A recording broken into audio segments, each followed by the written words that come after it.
The first light of morning seeps delicately through the fragile lace curtains, brushing the edges of the room with a pale, golden touch, illuminating the soft disorder of the shared chamber where Mary stirs.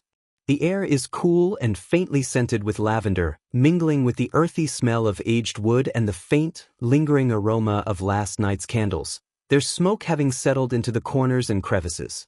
Mary lies still for a moment, feeling the imprint of the straw mattress beneath her, the uneven softness pressing against the curve of her spine, reminding her of the fragile boundary between comfort and austerity, a line that marks the life she inhabits.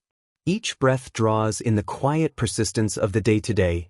Each exhale releases the weight of memory, of yesterday's encounters, of fleeting laughter and whispered secrets that lingered in the hallways like specters of human connection.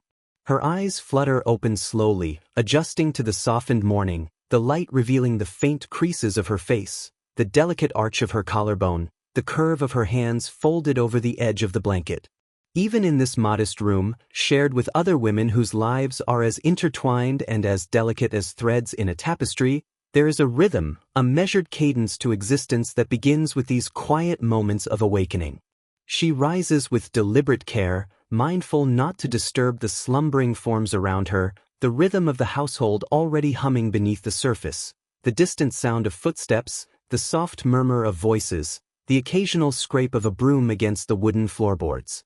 Mary's bare feet meet the cool planks, toes curling against the chill, grounding her in the reality of the day to come, a day bound by chores, by clients, by the delicate negotiation of dignity and survival. There is a moment in which she pauses by the window, her gaze traveling across the narrow street below, where the morning fog lingers in a ghostly embrace around the chimneys and rooftops of London. Smoke rises in thin tendrils, twisting into the pale sky, merging with the sounds of a city already awake, carriages clattering over cobblestones, vendors calling out their wares, the distant toll of church bells marking the inexorable passage of time. Within this confluence of sound, scent, and light, Mary takes stock of herself, her clothing folded neatly at the foot of the bed, her hair still damp from the evening's wash, her reflection briefly captured in a small, tarnished mirror.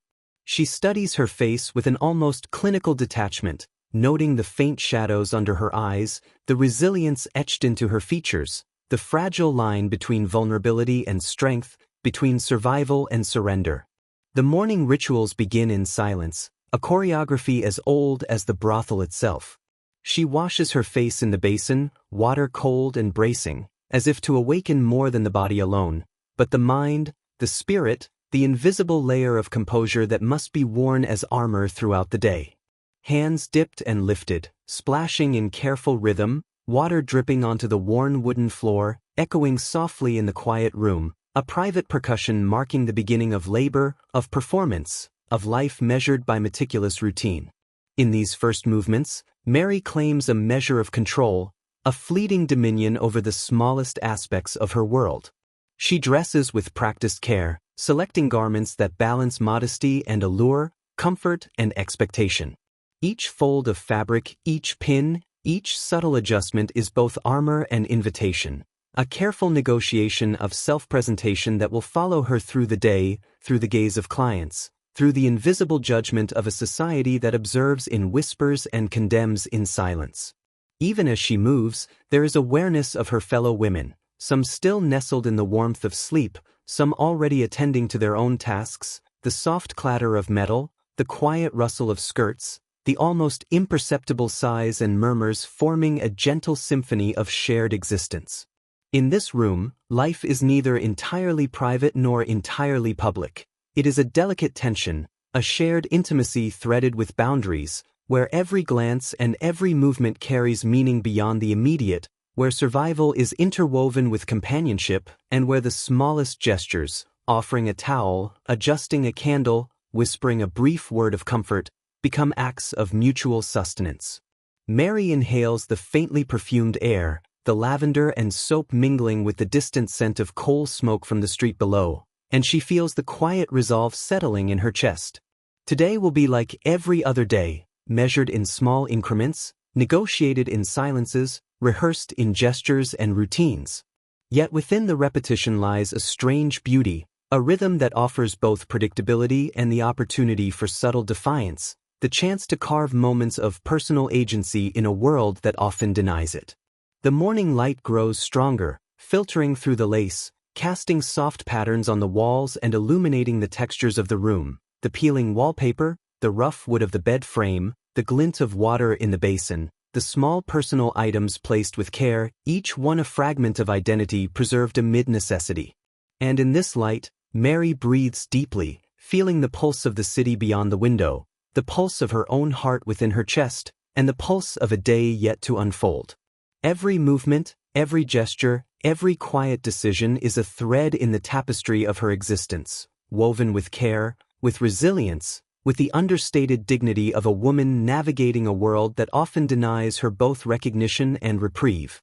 She rises fully now, poised between the quiet of morning and the unfolding demands of the day, aware that the rhythm of life in this brothel, in this city, in this historical moment, is both fragile and enduring, harsh yet intimate, structured yet fluid, a paradox of survival and grace that she inhabits with conscious intent, ready to step into the day with measured awareness, her presence both personal and performative, her existence both ordinary and extraordinary. The day unfolds with a rhythm older than memory, a cadence rooted in necessity and the quiet insistence of order. Mary steps into the hallway, her bare feet brushing against the cool wooden boards, each step a soft echo in the hushed space. She carries her basin carefully, water sloshing gently with each movement, a miniature symphony of purpose. Around her, other women navigate the narrow corridor with similar care, their faces serene yet vigilant, their gestures precise and measured, honed by years of repetition and the subtle pressures of survival. The air is thick with scents, each layer telling a story, the faint sweetness of lavender from yesterday's wash, the earthy tang of coal smoke drifting through the open windows, the warmth of bread baking and porridge simmering, a comfort in the midst of discipline. Every aroma anchors Mary to the immediate reality, reminding her that life here is lived through a delicate interplay of physical acts and mindful attention.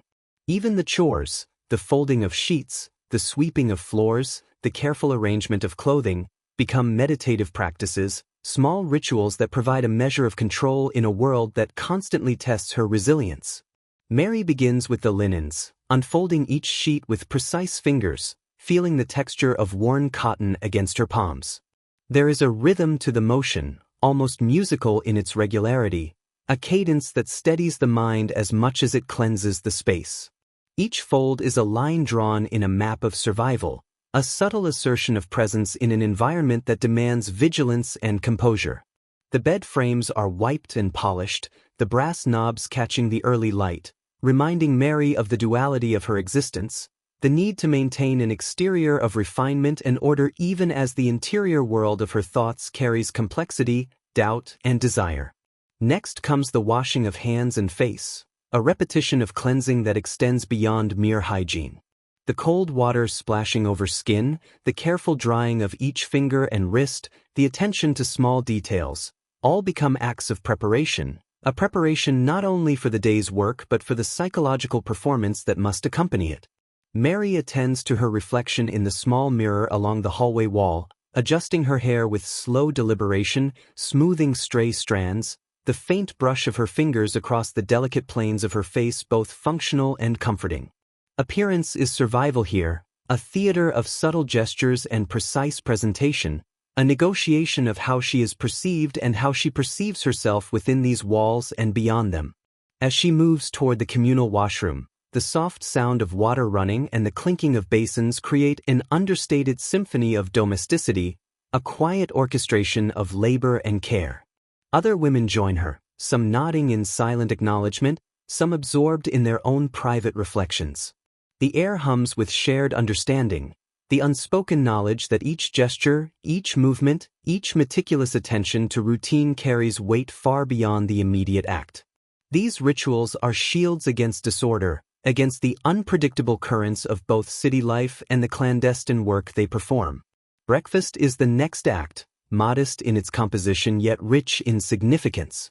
Bowls of porridge, slices of bread, and cups of thin tea are arranged on the long wooden table, their simplicity belying the role they play in sustaining bodies that must endure both labor and performance. Mary partakes slowly, each mouthful grounding her, reminding her of the tangible reality of sustenance. Conversation is minimal but warm, a whispered exchange of news, a shared observation of the day's weather, a brief acknowledgement of health and mood. These interactions, subtle and fleeting, reinforce a sense of community and belonging, essential threads in the fabric of existence within the brothel. The morning progresses into inspection and preparation, as Mary undergoes the routine medical check overseen by the resident physician. The examination room is small and functional, its walls lined with jars of medicinal herbs, clean linens, and tools polished to a subdued gleam.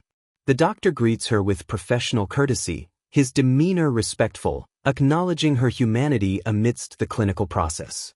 As he examines her, Mary remains calm, following the familiar choreography of assessment and recording, the process both protective and invasive.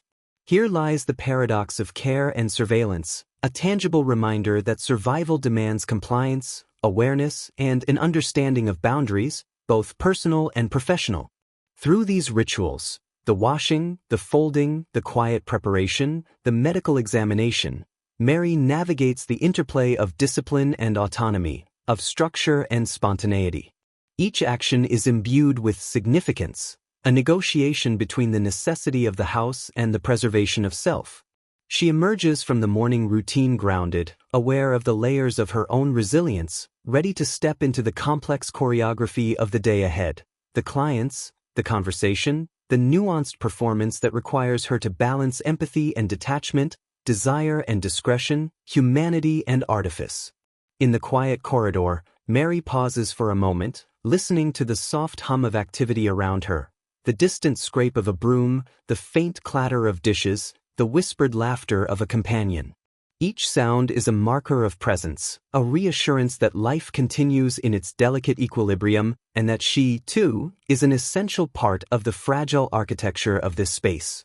With a final inhale, she steadies herself, feeling the texture of the wooden floor beneath her feet, the warmth of the sun creeping further along the hallway, the subtle shift in the scent of the air as morning advances.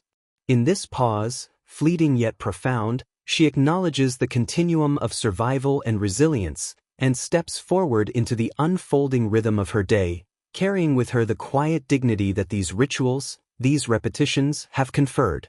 The room hums softly with activity, a gentle, almost imperceptible vibration of life constrained within walls of wood and wallpaper, of secrecy and subtle social negotiation.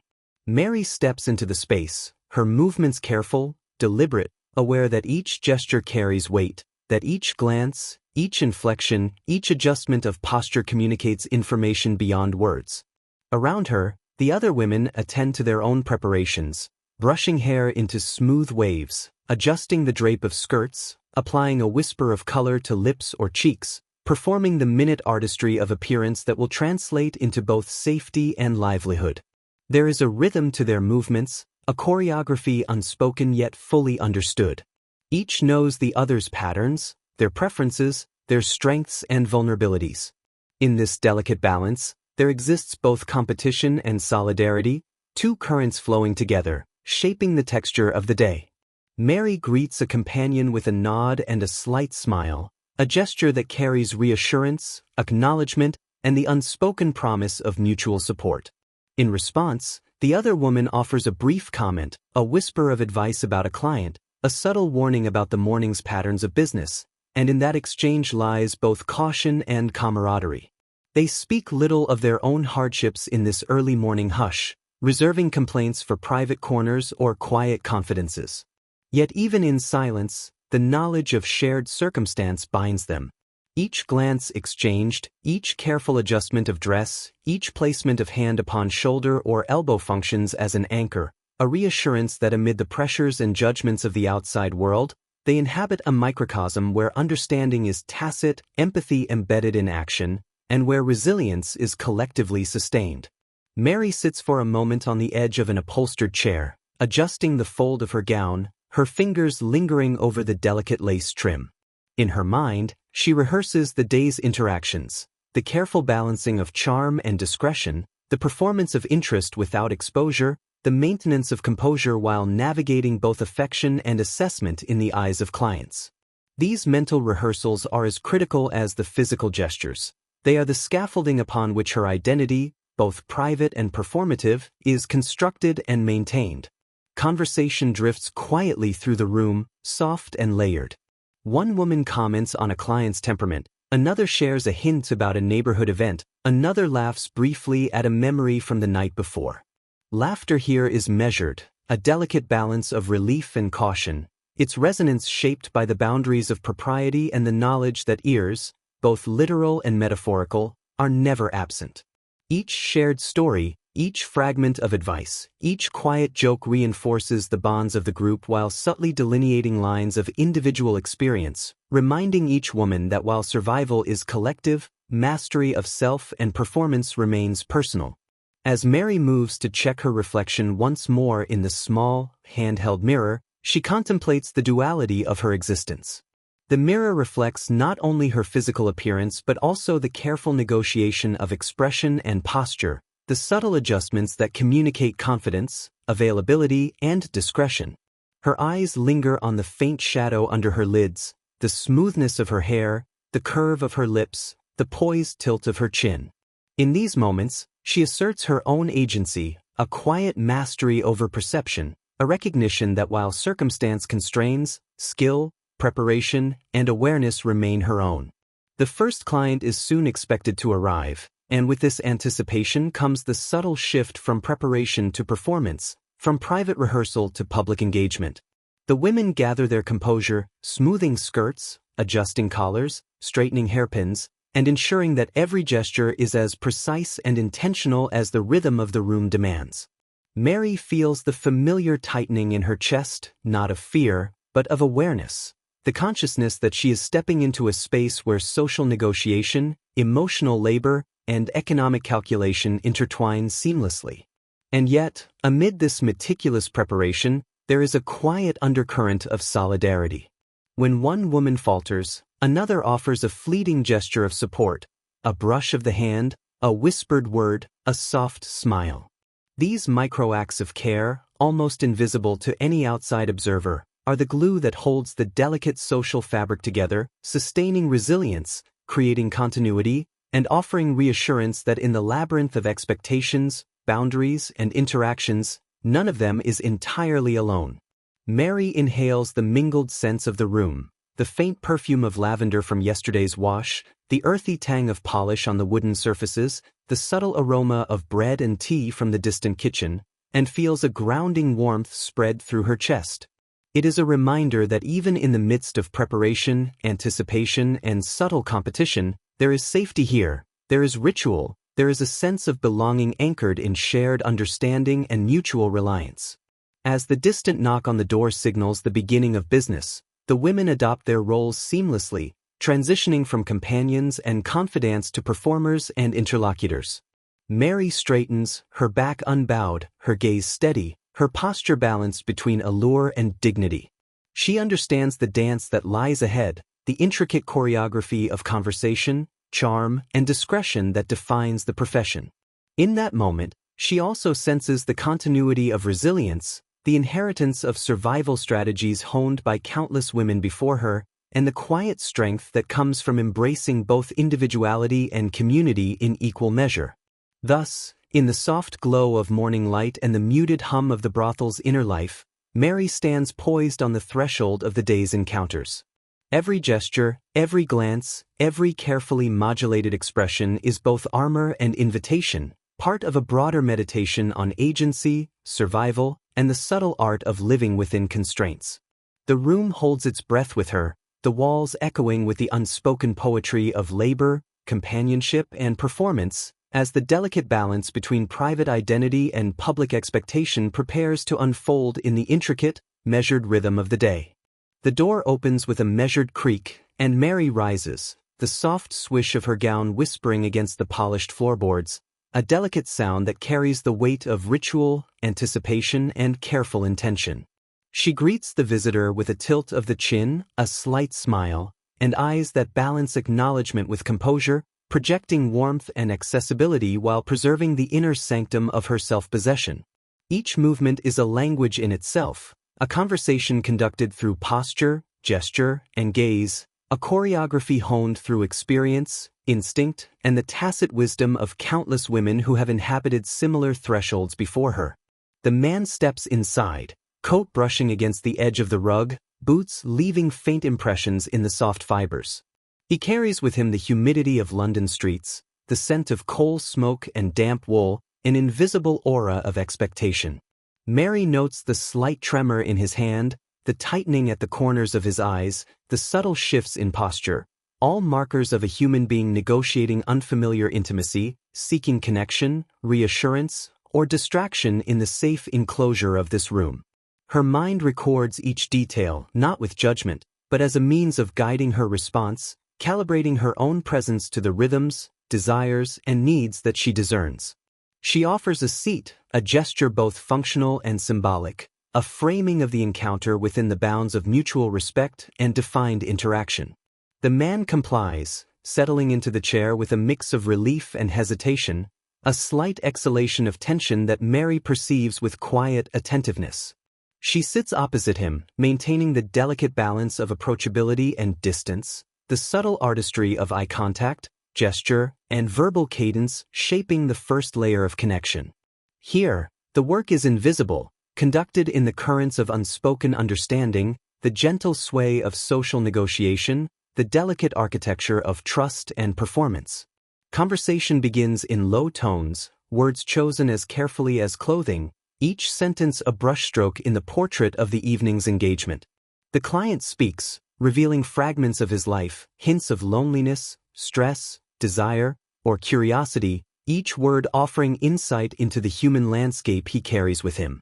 Mary listens, nods, smiles, allows subtle inflections in tone and expression to create a rhythm, a dialogue that flows without imposing, a gentle stream of shared presence where comfort and discretion are intertwined. Her responses are calibrated to maintain boundaries while offering the warmth of attention, the feeling of being seen without exposure. She guides the interaction with a dancer's grace, allowing pauses to hang like notes in the air, using silence as a tool of both empathy and self-preservation. In these exchanges, she performs not merely for livelihood but as an exercise of emotional intelligence, negotiation, and artistry, a mastery of the subtleties of human behavior, of desire and restraint, of intimacy and separation. Mary senses the flicker of doubt, the glimmer of hope, the fleeting tension in the client's posture, and adjusts her demeanor accordingly. She tilts her head slightly, shifts the positioning of her hands, softens her gaze, modulates her tone, all minute calibrations that transform a mere encounter into a nuanced interaction, an ephemeral performance that demands attention, presence, and awareness of the invisible dynamics of power, comfort, and respect. Amid the conversation, she reflects inwardly on the strategies that have guided her through countless similar mornings. Detachment, empathy, observation, subtle negotiation, these are not just tactics for survival, but mechanisms for maintaining her identity, her autonomy, and her resilience. She rehearses, internally, the boundary that separates engagement from exposure, care from overextension, presence from surrender.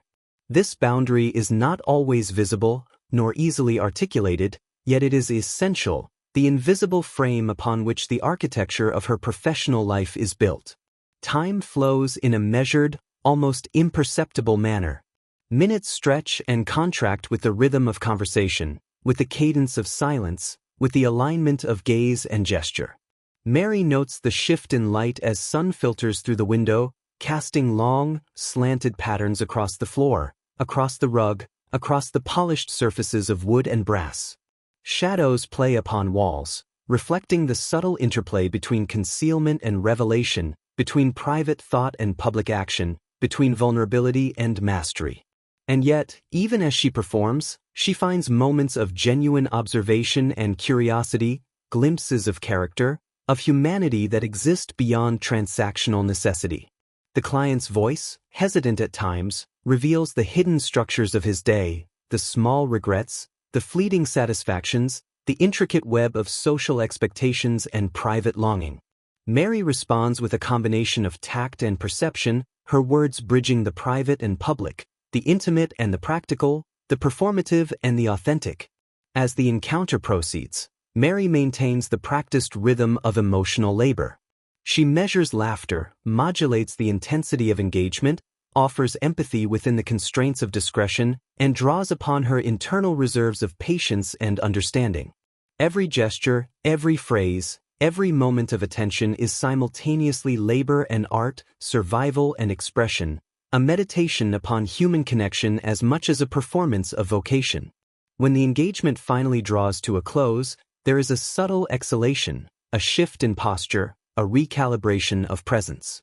Mary allows herself a brief internal pause, recognizing the delicate balancing act she has performed, acknowledging the skill, awareness, and resilience required to navigate this moment successfully. She reflects on the human intricacies she has witnessed, the delicate intersections of desire, expectation, and interaction, and prepares herself mentally for the continuity of the day, the next encounter, the ongoing dance that defines both her survival and her identity. In this first visitation, the interplay of performance, observation, and empathy is illuminated with stark clarity. The artistry inherent in labor, the emotional intelligence cultivated through repeated negotiation, the subtle mastery of self in relation to others, and the quiet dignity of a woman inhabiting her own choices, navigating a world that often seeks to obscure or diminish them. Here, within the warm, intimate space of the parlor, amid the filtered sunlight, polished wood, and soft murmurs of presence, Mary performs the dance of survival, agency, and humanity, an enduring meditation upon the intertwining of labor, life, and self in the secreted corners of Victorian London. The parlor hums with the quiet, layered rhythm of a space in constant motion, yet motion tempered by discipline, awareness, and the invisible protocols that govern the lives within it. Mary rises slightly as the next visitor enters, her movements fluid, deliberate, balancing approachability with an unspoken assertion of boundaries. She greets him with the practiced grace of recognition, acknowledging presence while maintaining the subtle shield of professional detachment. Every step she takes, every tilt of her head, every modulation in her tone is carefully orchestrated to navigate the space between connection and self-preservation. The client shifts uncertainly, his coat brushing against the soft rug, the muted scent of city fog and horse-drawn streets blending with the lingering warmth of the room. Mary observes the subtle tensions in his posture, the slight contraction of his shoulders, the tentative glance toward the fireplace, and with quiet attentiveness, adjusts her own presence to offer reassurance without compromise. This is the dance she has performed countless times, yet each engagement is unique, requiring improvisation, subtle negotiation, and the careful calibration of emotional labor. Conversation begins in soft cadences, each word chosen, each pause deliberate. The client reveals fragments of his life, burdens carried, desires unspoken, regrets, and fleeting triumphs. Mary listens attentively, her responses both reflective and measured, offering warmth without overexposure, empathy without intrusion. Within the quiet interaction, she notes the invisible web of emotional and social cues, each nuance a thread in the fabric of understanding, each subtle gesture a marker of her own agency. Meanwhile, the parlor itself breathes as an entity, a space of domesticity and performance intertwined. The faint smell of lavender from linens mingles with the aroma of warm tea, polished wood, and the remnants of coal smoke from the fireplace. Shadows play along the walls, elongating and shifting as sunlight travels across the room, highlighting the intricate balance of interior and exterior realities, of perception and performance, of intimacy framed by ritualized constraint. Mary senses each movement of the women around her, the silent folding of a handkerchief, the careful adjustment of a gown, the poised tilt of a head, as part of a shared choreography, a constellation of awareness, discipline, and subtle camaraderie. As the conversation with the client deepens, Mary reflects inwardly upon the strategies that sustain her through these encounters. Detachment is practiced not as emotional coldness but as self-preservation, a mental partition that allows her to engage fully in the interaction while preserving the inner sanctuary of her thoughts and identity. Each smile, each gesture, each carefully measured phrase is both a bridge and a boundary, a delicate negotiation of trust, performance, and agency. She allows herself empathy in measured doses, enough to honor the shared humanity of the moment, yet guarded enough to ensure that her own psychological equilibrium remains intact. The interplay of observation and engagement unfolds continuously. Mary notices the subtle signals of her companion women. The brief glance exchanged across the room, the flicker of acknowledgement when a task is completed, the quiet reassurance offered through proximity or gesture. These shared interactions form a silent support network, a lattice of mutual understanding that allows each woman to navigate both the visible and invisible demands of their profession. In this space, solidarity and subtle competition coexist, a duality that demands careful negotiation and constant attentiveness. As the client shifts, a hint of vulnerability crossing his otherwise composed demeanor, Mary adjusts her tone, softens her gaze, and offers a gentle word, a fleeting moment of comfort embedded within the broader choreography of engagement. Each micro-interaction is simultaneously labor and art, practical necessity and subtle performance, a meditation upon the human condition in its infinite nuance and complexity. The act of listening, observing, responding, and guiding without overextension is itself an exercise of mastery, a discipline cultivated over years and honed through the quiet repetition of daily experience.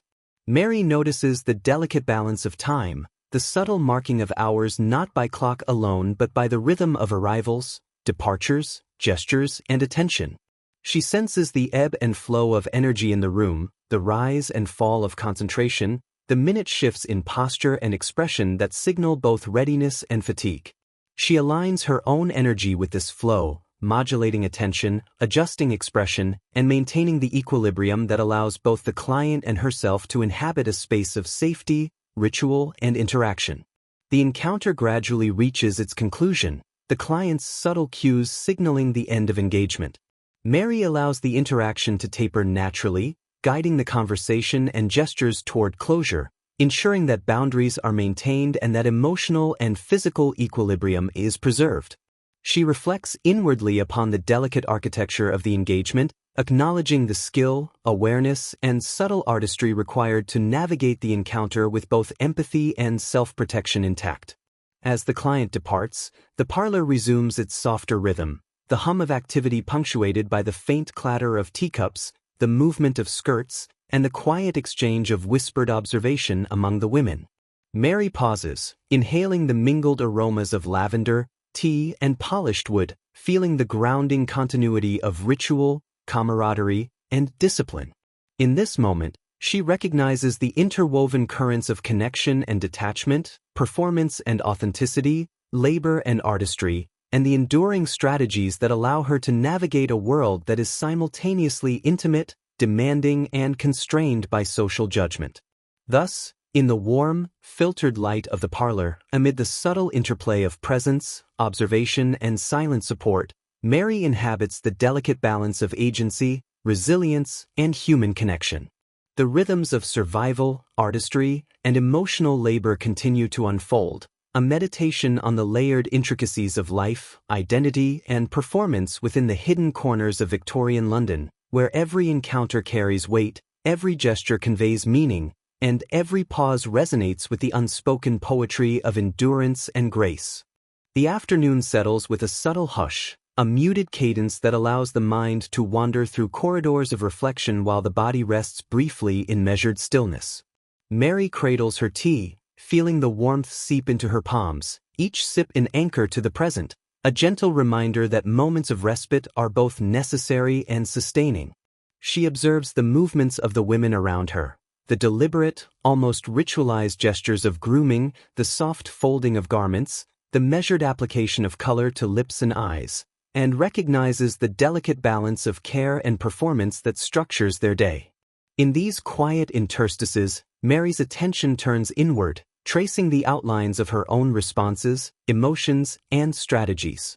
She reflects upon the intricate choreography of her morning engagements, the subtleties of gesture and tone, the art of listening and observing without overextension, the mental partitions that allow empathy without surrender. Each encounter, each interaction, has demanded a delicate negotiation between presence and detachment, authenticity and performance, labor and artistry, and in the pause of the afternoon she finds the space to acknowledge both skill and resilience. Around her, the room resonates with layered quiet, the soft scrape of comb against hair, the whispered laughter shared over some fleeting observation, the faint clink of porcelain from a teacup moved carefully across the table. These ambient sounds are both comforting and instructive, markers of life continuing in rhythm, reminders of interconnectedness amid individual labor. Mary notices the unspoken communications, the fleeting glance exchanged between women, the subtle repositioning of skirts or hands, the whispered guidance or word of caution, small acts of solidarity that sustain cohesion, morale, and the tacit negotiation of professional and personal boundaries.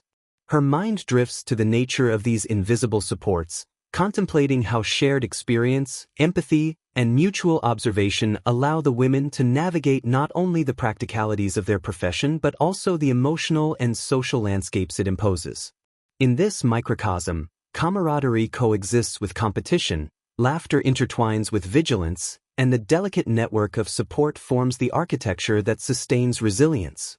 Mary recognizes that these dynamics, subtle though they may be, constitute a form of social intelligence as critical to survival as any physical skill or learned gesture. Sitting in quiet, she also contemplates the larger world beyond the walls of the brothel, the streets of London, the smoke and fog, the markets, the laboring masses, the stark contrasts of wealth and poverty, respectability and stigma. Here, in the privacy of reflective pause, she examines the invisible weight of societal judgment, the contradictions that sustain demand for the work performed here while condemning it publicly, and the ways in which her own presence navigates and negotiates these forces. Her reflections move between gratitude for the stability she has carved out and recognition of the precariousness inherent in every engagement, every social encounter, every gesture and transaction. Mary's attention returns to the subtle interplay of her own physical and emotional preparation. She notes the smoothness of her hair, the precise fold of her gown, the gentle modulation of tone practiced in conversation, the quiet attentiveness that allows both herself and her clients to inhabit a space of safety and exchange. These details are simultaneously practical and symbolic, markers of competence, mastery, and careful negotiation of presence.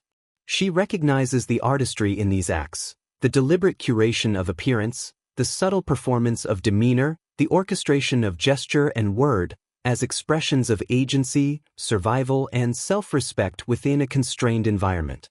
Across the room, she observes a colleague sharing a whispered comment about a client who had recently departed, the exchange delicate, informed, and supportive. Mary contemplates the nature of these communications, understanding that information, empathy, and subtle warnings constitute vital tools, mechanisms for maintaining both safety and economic stability. Each interaction within these walls is imbued with layers of significance, from the personal to the practical, the visible to the invisible, the emotional to the performative, and Mary's reflections weave these threads into a coherent tapestry of awareness, insight, and strategy. As she sips her tea, the afternoon light deepens, casting long shadows across polished surfaces, reflecting patterns on the floor that echo the intricate complexities of social dynamics, personal boundaries, and emotional labor. Mary allows herself a breath of appreciation for the quiet artistry embedded in her day, the choreography of survival, the interplay of empathy and detachment, the mastery of subtle communication, and the enduring solidarity that underpins both individual resilience and collective support. In these moments, she meditates upon the nature of her own endurance, the layers of strategy, skill, and emotional awareness that sustain her, and the quiet dignity that emerges from inhabiting her choices with consciousness, reflection, and grace. Each pause, each observation, each internal reflection strengthens the architecture of self, preparing her to re-engage with the afternoon's activities, the remaining visitors, and the continued performance of labor, connection, and survival that constitutes life within these walls.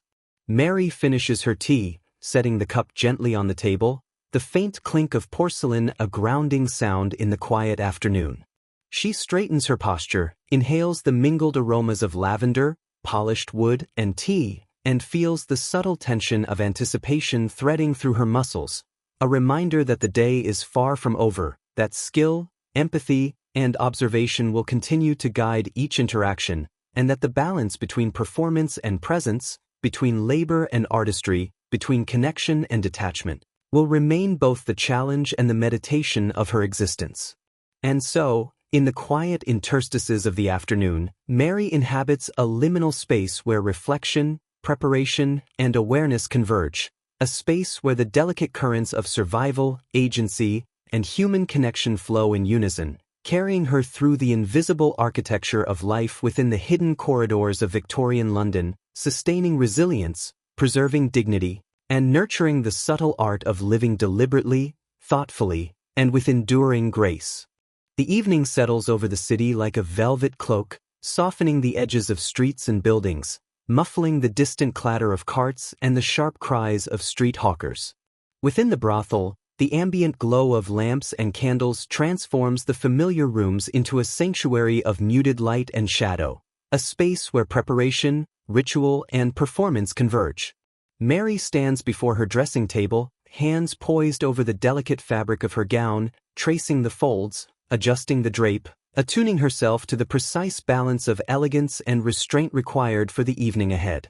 Each movement is deliberate, informed by experience and instinct. The careful smoothing of hair into waves that catch the flickering light just so, the subtle brushing of lips with color to suggest vitality without exaggeration, the precise adjustment of posture that communicates both grace and readiness. The physical preparation is inseparable from the mental. Each gesture, each adjustment, each rehearsal of expression is a meditation in itself, an exercise of presence, discipline, and self-awareness. Around her, the women navigate the space with the quiet precision of practiced ritual. One arranges cushions and lighting near the fireplace, another ensures that the small vases of dried flowers are aligned perfectly on the mantelpiece, another rehearses a soft greeting or a gesture of attentiveness, her reflection in the mirror a study of poise and composure. The room itself seems to breathe with their movements, the shadows deepening in the corners, the light flickering across polished wood, the soft sound of footsteps on the floor a quiet accompaniment to the dance of preparation. Mary inhales the mingled aromas of lavender, polished wood, candle wax, and the faint trace of evening tea, allowing the familiar sensory tapestry to ground her. She reflects upon the day's encounters, the emotional labor invested, the delicate balance of engagement and detachment, empathy and self-preservation. The patterns of interaction, the nuances of client behavior, the subtle signs of mutual understanding and unspoken communication, all these remain vivid in her mind, forming a layered mosaic of experience that informs the strategies she employs for the hours ahead. As she moves to complete her final touches, adjusting a fold here, a tilt of her chin there, she notes the duality of her existence, the simultaneous embodiment of performance and reflection, of labor and artistry, of outward engagement and inward sanctuary. Each act is imbued with both practicality and symbolism. A well-chosen gesture communicates attentiveness and charm, a measured smile signals warmth without vulnerability, and the poised positioning of her body asserts authority, dignity, and self-respect within the carefully negotiated boundaries of her profession. The women exchange quiet words, brief gestures of reassurance and advice, subtle signals that convey observation, insight, and solidarity. These micro-interactions, almost invisible to an outsider, form a lattice of connection, supporting each woman as she navigates the emotional and practical demands of the evening. Mary acknowledges these gestures internally, allowing herself a sense of shared understanding, a recognition of the intricate social fabric that underpins both survival and artistry within these walls. The first evening clients begin to arrive, and with each knock, the room subtly shifts. The women adjust posture, expression, and attention, blending preparation with anticipation, performance with presence. Mary steps forward with measured grace, greeting each visitor with warmth, composure, and poise, simultaneously offering empathy and maintaining the protective boundary of detachment she has cultivated throughout the day. The choreography of movement, speech, and observation unfolds with meticulous attention, a dance of intimacy, negotiation, and mutual respect that demands both skill and mindfulness. Mary's internal reflection continues even as she engages externally. She notes the subtle dynamics between clients, observes the unspoken signals exchanged, and calibrates her responses accordingly. Each interaction requires attunement, awareness, and restraint, the delicate management of energy, expression, and emotional investment that ensures both personal safety and professional efficacy. The mental partition she practices allows her to inhabit each moment fully, while also preserving the sanctuary of her inner life, a buffer against the cumulative weight of labor, expectation, and societal judgment. Even amid the demands of performance, Mary finds moments of observation and appreciation, the fleeting humor in a client's expression, the quiet elegance of a colleague's movements, the harmonious interplay of light and shadow across the room. These small details anchor her awareness, providing perspective, aesthetic pleasure, and a sense of continuity amid the flux of engagement. The practice of noticing, of seeing and interpreting subtle cues, reinforces both agency and artistry, transforming routine labor into a meditative exercise of presence, skill, and reflection. As the evening deepens, Mary senses the rhythm of the room, the collective energy of preparation, anticipation, and engagement. She aligns herself with this flow, modulating attention, emotion, and physicality, balancing her own needs with those of clients and colleagues, maintaining grace, composure, and presence. Each gesture, each phrase, each pause is carefully orchestrated, a nuanced interplay of labor, performance, and introspection that embodies both survival and mastery. Finally, as the night stretches on and shadows deepen further, Mary finds fleeting moments to acknowledge her own resilience. The day's labor, the careful negotiation of engagement and detachment, the subtle artistry of performance, and the quiet bonds of camaraderie converge in a profound meditation upon endurance, skill, and human connection. Within the amber glow of lamps, the flickering of candles, and the measured rhythm of conversation, she inhabits the delicate equilibrium of life, work, and identity, a continuum of reflection, preparation, and artistry, sustained by awareness, discipline, and shared understanding. And so, in the warm intimacy of the evening parlor, amidst the gentle hum of life and the soft glow of light and shadow, Mary navigates the intertwined currents of performance, observation, empathy, and detachment, a living meditation on survival, resilience, and the quiet dignity of deliberate, mindful existence within the hidden corridors of Victorian London. Night descends with a slow, deliberate rhythm, wrapping the city in soft folds of shadow and mist, while inside the brothel, the warm amber glow of lamps and the soft pulse of firelight transform familiar spaces into sanctuaries of muted intimacy and ritualized labor. Mary moves with quiet precision, her steps measured, gestures deliberate, each motion a careful balance between preparation, poise, and the maintenance of her inner equilibrium. The evening has deepened into night, and with it comes the shift from anticipation to presence, from preparation to active engagement, where the delicate labor of emotional and physical performance assumes full form. The first of the late-night clients approaches, his coat damp from the foggy streets, boots leaving faint prints on the polished floor. Mary greets him with calm attentiveness, her voice soft yet measured, her gaze steady, communicating warmth without surrender, presence without overexposure. Each interaction is a subtle negotiation of boundaries, a choreography of observation and responsiveness, where she must remain fully engaged while safeguarding the internal sanctuary of her thoughts, reflections, and emotional resilience. Within the room, the women navigate their own rituals of preparation and observation, sharing silent signals, fleeting glances, and whispered guidance. Mary notices the understated exchanges, the tilt of a head, the soft movement of a hand, the gentle inclination of a body, small gestures that convey information, reassurance, and mutual vigilance. These unspoken communications form a lattice of solidarity, allowing each woman to maintain composure, safety, and a sense of shared understanding even amidst the demands and pressures of labor, societal judgment, and emotional complexity. Mary reflects upon the layering of her day, the long morning and afternoon, the carefully mediated encounters with clients, the constant calibration of gesture, speech, and attention. She acknowledges the weight of emotional labor, the intricate balance of empathy and detachment, presence and boundaries. Each late-night visitor introduces a new dynamic, a fresh negotiation of energy, awareness, and composure.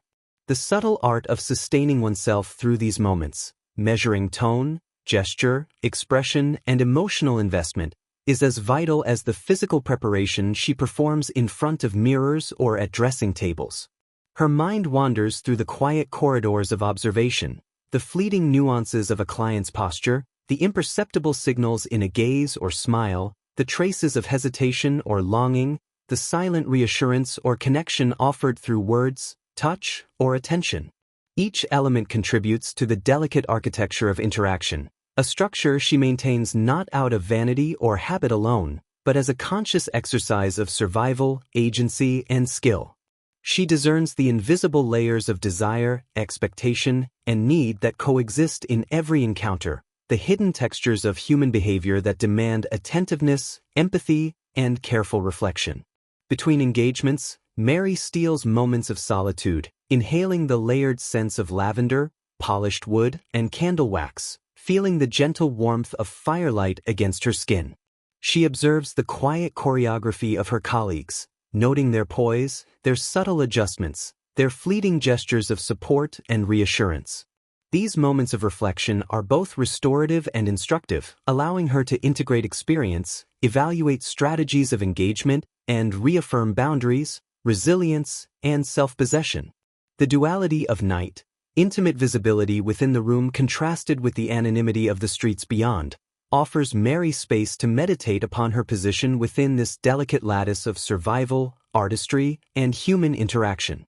She recognizes that every interaction is a form of dialogue, not merely with the clients, but with herself, with her colleagues, and with the tacit social currents that define and constrain the lives of women in her profession. Each measured smile, each modulated gesture, each choice of tone, is a conscious negotiation between external expectation and internal preservation. Time stretches and folds in the soft, muted cadence of night. Shadows elongate across walls and floors, dancing in the flickering light, mirroring the unseen layers of thought, observation, and reflection that Mary inhabits. She maintains her poise, her awareness, her capacity for both engagement and withdrawal, balancing the demands of labor with the subtle cultivation of emotional, psychological, and social equilibrium. In these hours, the artistry of survival unfolds in slow, deliberate gestures, measured words, and the nuanced performance of attention, empathy, and detachment. Even as she engages with late-night visitors, Mary allows herself to notice the interplay of solidarity and solitude, the unspoken support offered by her colleagues, the small shared laughs, the whispered advice, the quiet adjustments that sustain each woman's presence and resilience. In this network of awareness, observation, and shared experience, she perceives both strength and continuity, a silent acknowledgement that survival, dignity, and grace are cultivated not in isolation but in the shared rhythms and rituals of the space she inhabits. As the night deepens, Mary senses the final ebb of activity, the last visitors departing, the soft closing of doors, the faint residual warmth of conversation and interaction lingering in the air.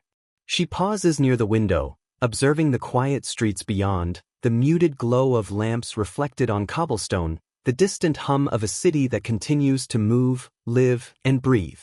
Within the hushed sanctuary of the brothel, she reflects upon the cumulative weight of the day, the intricate labor of performance and observation, the subtle mastery of emotional and social intelligence, and the enduring strength of presence, boundaries, and self-possession. Here, in the quiet after the flow of engagement, Mary inhabits the liminal space between public performance and private reflection, between labor and art, between connection and detachment. The late-night hours offer a rare, contemplative pause, a space to integrate experience, to acknowledge resilience, to prepare for rest, and to honor the delicate architecture of survival, solidarity, and human dignity that has guided each interaction throughout the day.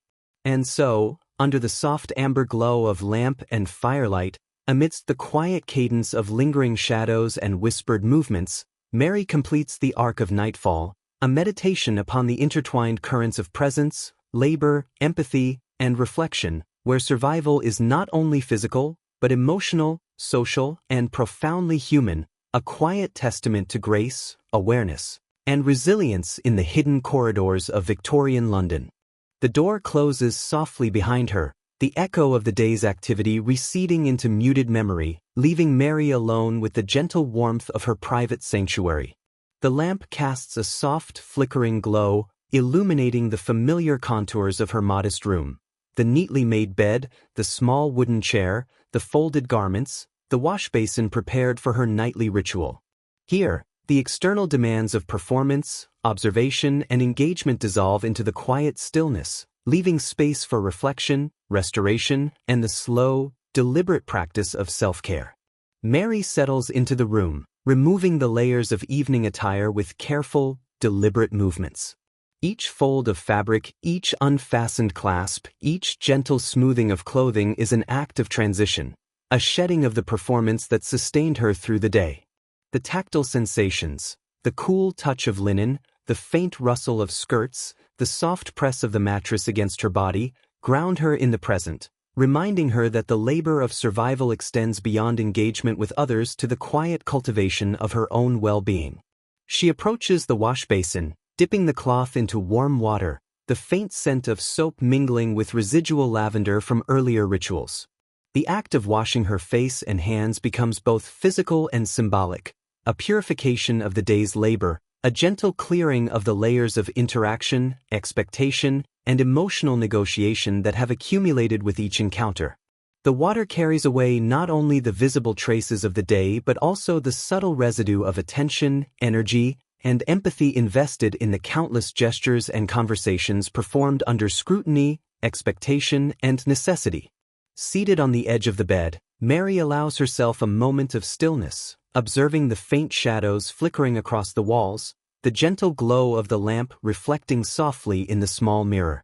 Her thoughts drift, unhurried, tracing the contours of her experiences, each client, each colleague, each interaction a thread in the intricate fabric of her day. She reflects upon the strategies employed to maintain boundaries, the conscious decisions that preserve emotional equilibrium, the silent acknowledgments of solidarity shared with the women around her. These reflections are not burdensome but meditative, a conscious integration of experience into the architecture of resilience and self-awareness she has cultivated over time. The quiet intimacy of the room allows Mary to attend to subtler aspects of self-care, the gentle stretching of tense muscles, the slow, measured inhalation and exhalation that releases the tension accumulated throughout the day, the mental rehearsal of gratitude and acknowledgement for her endurance and skill. In this private space, she confronts not only the external labor of survival but the internal labor of reflection, processing, and conscious restoration. Each gesture, each breath, each pause becomes a deliberate meditation, a reaffirmation of presence, agency, and dignity. Mary's gaze drifts to the small mirror, where her reflection appears softened by the lamp's gentle glow. She observes the subtle traces of fatigue, the faint shadows under her eyes, the slight flush from exertion and emotion. Yet in these reflections she also perceives strength, mastery, and grace, the visible markers of resilience, the silent testament to the artistry of emotional labor, and the enduring capacity to inhabit her life with awareness and intentionality. She combs her hair slowly, deliberately, feeling the rhythm of the task center her, providing both sensory grounding and a meditative cadence that soothes the mind and restores calm. She dresses in a simple nightgown, the soft fabric against her skin a reminder of comfort and reprieve. Sitting back against the headboard, she allows herself a final contemplation of the day, the balance of engagement and detachment, the interplay of performance and reflection, the moments of camaraderie and the quiet solitude that coexist within the walls of the brothel. Mary recognizes that survival is not solely physical but profoundly emotional, social, and psychological, and that the careful cultivation of boundaries, mindfulness, and self-awareness is as essential as any skill or gesture performed during the day. The soft hush of the night envelopes the room, the distant streets of London fading into fog and silence, leaving only the gentle flicker of lamp light and the rhythmic cadence of her breath. Mary closes her eyes briefly, inhaling the layered scents of lavender, soap, and polished wood, letting the sensory tapestry carry her into a state of quiet reflection. She acknowledges the delicate art of resilience, the intertwined currents of survival, empathy, and presence that define her life, the subtle mastery of emotional labor that preserves dignity and agency, and the quiet solidarity shared with the women who inhabit the same hidden corridors of the city. Finally, as the lamp burns low and shadows deepen into the corners of the room, Mary lies down, settling under the modest coverlet. Her thoughts soften, flowing in gentle currents that trace the day's movements, interactions, and reflections, allowing rest to descend gradually, carrying with it the quiet satisfaction of endurance, the gentle acknowledgement of skill, and the soothing cadence of meditation upon life, labor, and human resilience.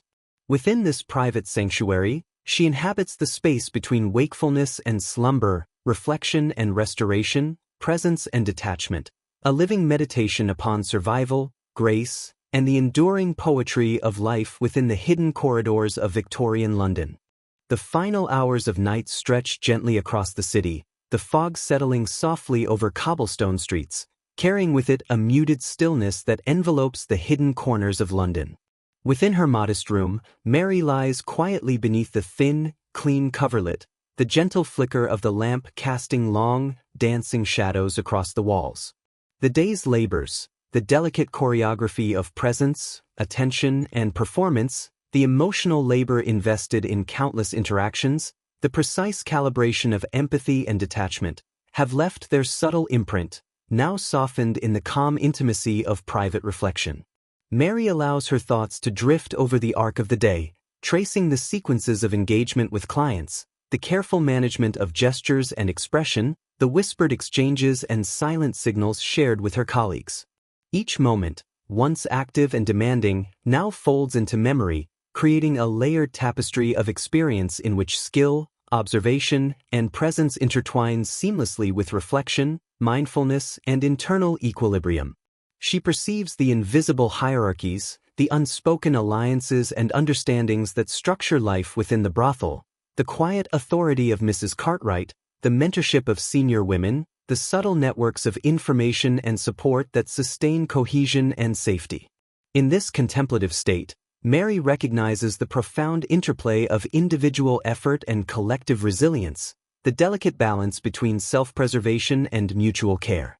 She reflects upon the intricate negotiation of space, time, and energy that defines her existence here, the mastery required to inhabit a life where performance and reality, labor and artistry, intimacy and detachment, coexist in continual tension. Each gesture, each smile, each carefully measured word has been part of a sustained meditation upon survival, dignity, and human connection. Her body softens into the mattress, feeling the gentle support beneath her, the rhythmic rise and fall of breath grounding her in the present moment. She allows herself to notice the subtle impressions of the day, the warmth of interaction, the fleeting intimacies shared, the quiet solidarity of her colleagues, the resilience of her own spirit, the conscious cultivation of boundaries and mindfulness. These observations, once active strategies of engagement, now become gentle affirmations of endurance and grace, woven into the quiet fabric of restorative contemplation. Mary's gaze turns toward the small mirror on the wall, catching the soft reflection of lamplight and shadow. She perceives the subtle evidence of exertion, the traces of fatigue, yet also the unmistakable markers of mastery, composure, and artistry. Within the dim glow, she witnesses not only the external appearance shaped for survival and performance, but the inner architecture of resilience, mental, emotional, and social, that underpins every interaction, every careful movement, every measured expression. As the night deepens, the streets beyond fade into silence, the occasional echo of distant footsteps carried off by fog, leaving the brothel cocooned in warmth and quietude. Mary closes her eyes, drawing the day's lessons, reflections, and memories into the sanctuary of sleep. She focuses on the gentle cadence of her breathing, Each inhale and exhale a soft pulse of presence, a rhythm that carries her into deeper relaxation. The accumulated weight of the day dissolves gradually, replaced by a serene awareness of endurance, skill, and the subtle artistry of living deliberately within constraints. Her mind drifts through the sequences of the day in slow motion, each encounter, gesture, and reflection reframed as part of a continuous meditation upon survival and grace. She senses the delicate interplay of agency and circumstance, labor and artistry, empathy and detachment, and allows herself to inhabit this awareness fully, without judgment or pressure, a quiet acknowledgement of the continuum of human experience within which she participates. In these final moments before sleep, Mary perceives the soft bonds of solidarity among her colleagues, the unspoken support, the shared rhythms, the subtle acknowledgments that traverse glance, gesture, and whispered words. She senses the protective care woven into the structure of the brothel, the quiet insistence upon dignity, hygiene, and discretion, and the subtle network of understanding and empathy that cushions the challenges of labor, judgment, and societal expectation. These realizations, carried into the quiet of night, reinforce a sense of belonging, resilience, and measured serenity. Finally, as the lamp burns low and shadows stretch across walls and floor, Mary allows her body and mind to surrender fully to the restorative embrace of sleep. The room, the soft flicker of light, the distant hum of a sleeping city, and the gentle cadence of breath combine to carry her into a profound state of rest. Within this sanctuary, she inhabits the liminal space between wakefulness and slumber, reflection and dream, presence and detachment, a living meditation upon endurance, grace, dignity, and the intricate artistry of life within the hidden corridors of Victorian London. And as sleep enfolds her, the invisible currents of reflection, camaraderie, and survival continue their quiet rhythm beneath the surface of consciousness, sustaining resilience, nurturing awareness, and affirming the enduring poetry of human experience in the intimate, hidden spaces of the city she calls home. In this place, even the walls have learned to listen. They have stood through seasons of laughter and weeping, of hurried embraces and long, aching silences. Every whispered promise, every gasped confession, every drunken slur, all of it has seeped deep into the plaster, woven itself into the faded silk that clings to these narrow walls. By day, the corridor lies in quiet repose, its mirrors reflecting only the flicker of passing skirts, the slow sway of fabric heavy with candlelight. But at night, the walls breathe differently. They hum with the soft vibrations of music leaking from distant rooms, the rhythmic footfall of dancers above, the muffled clink of coins changing hands. The voices here, some playful, some trembling, do not fade with the hour. They linger, hanging like smoke in the stale air, sliding between the grain of the wood, nestling into the crevices of peeling gold paint. Mary often walks this corridor with quiet steps, her fingertips brushing the walls as though seeking warmth from their long memory. Sometimes she thinks she hears them murmur, a sigh from a century ago, a song hummed by a girl long gone, a man's laughter that echoes like the faint ring of a glass. Perhaps it is only her mind playing tricks. Or perhaps, in places like this, time does not pass in straight lines. It coils, folds, loops back on itself, until the present and the past move together like dancers in a candlelit waltz. And if you stand still long enough, if you let your breath quiet and your eyes soften, you might feel them too. The ones who walked before you, their stories pressing close, their words brushing against your skin, like the faintest caress of velvet. The sun sinks behind the tiled rooftops of the eternal city, and the market becomes a living tapestry of sound and scent. Here, beneath the worn colonnades, time feels both fleeting and eternal, an endless dance of transaction, laughter, and the gentle friction of human need. A woman leans over a stall, testing the ripeness of figs with careful fingers. Her eyes search for the ones that will keep through tomorrow's supper. Beside her, a potter with clay-stained hands runs them over the smooth curve of a newly fired amphora, pride and fatigue etched equally into the lines of his face. The voices mingle, Latin clipped and formal, Greek smooth and lyrical, the gruff patter of traders from the east who speak in half-known tongues. Coins change hands. They clink like the heartbeat of the city itself. The weight of each sestertius feels heavier here at dusk, when the day's earnings determine the night's meal, and hunger still walks the streets in the guise of dignity. Some linger not for trade but for the warmth of the gathering. Those who come to taste a sliver of cheese offered freely, to inhale the smoke curling up from skewers of seasoned lamb, to be caught in the soft music that drifts from the harp in the corner. The player's eyes are closed, as if the strings were guiding her fingers rather than the other way around, the melody tumbling like water over stone. Shadows grow long. The torchbearers begin to light their braziers, their flames licking the darkening air. Some merchants cover their goods with cloth, others keep them exposed, hoping for the last, desperate purchases before nightfall. A child laughs, his voice pure and bright, chasing a stray dog between the legs of the crowd.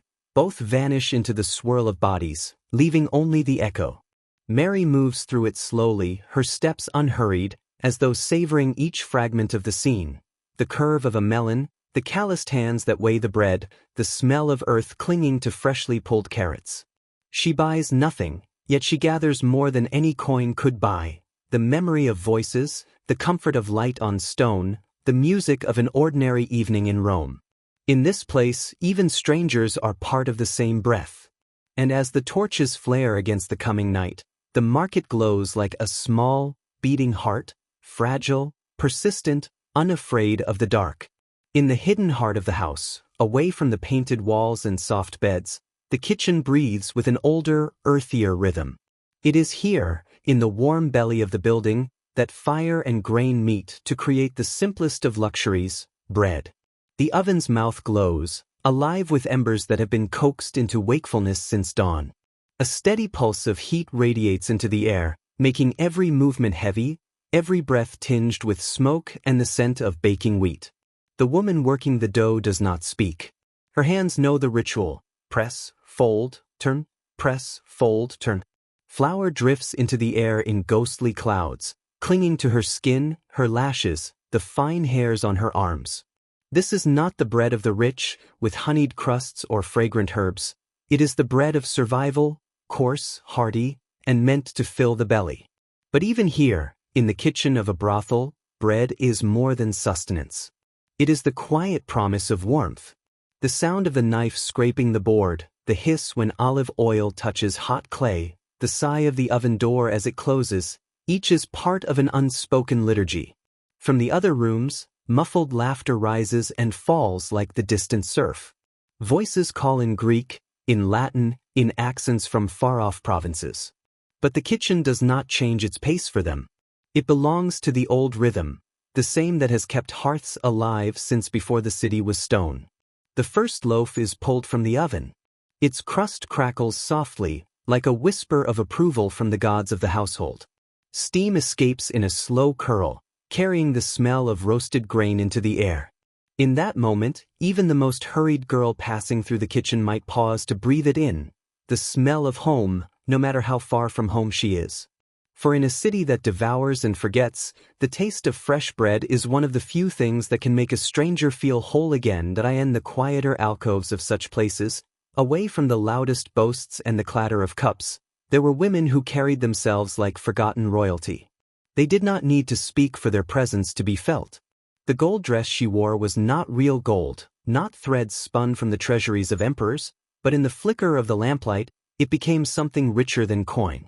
Her laughter was rare, like the appearance of a comet, and men who heard it would remember the sound long after her face blurred in their memory. She sat there now, tracing the rim of her goblet with the slow curve of her fingertip, listening not to the room, but to some faraway music that only she could hear. Perhaps it was the echo of her girlhood, a song her mother once hummed while combing her hair. Or perhaps it was nothing more than the silence between the notes, the soft spaces where memories lived when they no longer had names. The gold dress clung to her as if it feared the chill of the air.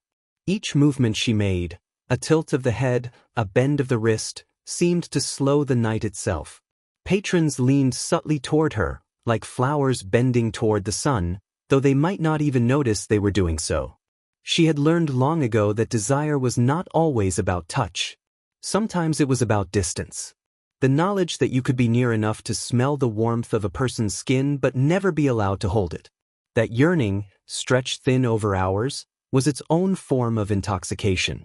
The room around her faded into a watercolor wash of reds and browns. Candles trembled in their holders. Someone called for another round of drinks. A man lost his bet at the dice table and cursed under his breath. But here, in this little island of gold and shadow, time curled in upon itself. If you asked her where she came from, she might tell you a story, or she might tell you nothing at all. In truth, the answer no longer mattered, for she had become the story, the glint of gold in the dark, the smile that lingered just long enough to make you think it was meant for you alone. And so she sat, watching the smoke rise and vanish, as if waiting for something she knew would never arrive, and yet, still, she waited.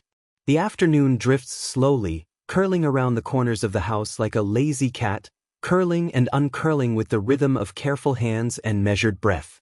Mary moves along the narrow hallway, her arms laden with buckets, the water swishing softly with each careful step, like a liquid echo of her own heartbeat. The walls are old, but they remember the lives that have passed through this building, the whispered secrets, the quiet laughter, the occasional sobs that no one else hears.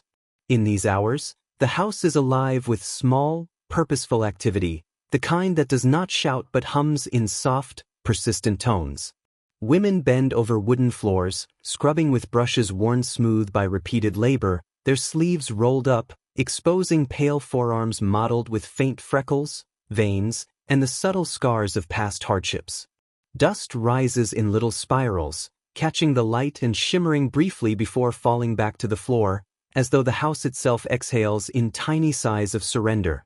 Mary pauses at the base of the staircase to catch her breath, listening to the low murmur of conversation drifting from the parlor above, snippets of gossip, bits of laughter, the clink of porcelain cups.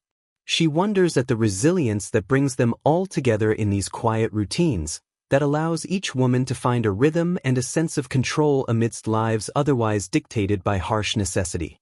Every sweep of the brush, every careful tilt of a mop, is both practical and symbolic. A gentle assertion that they exist beyond the judgments cast by the city outside, that they claim dignity in the small, repetitive rituals of care.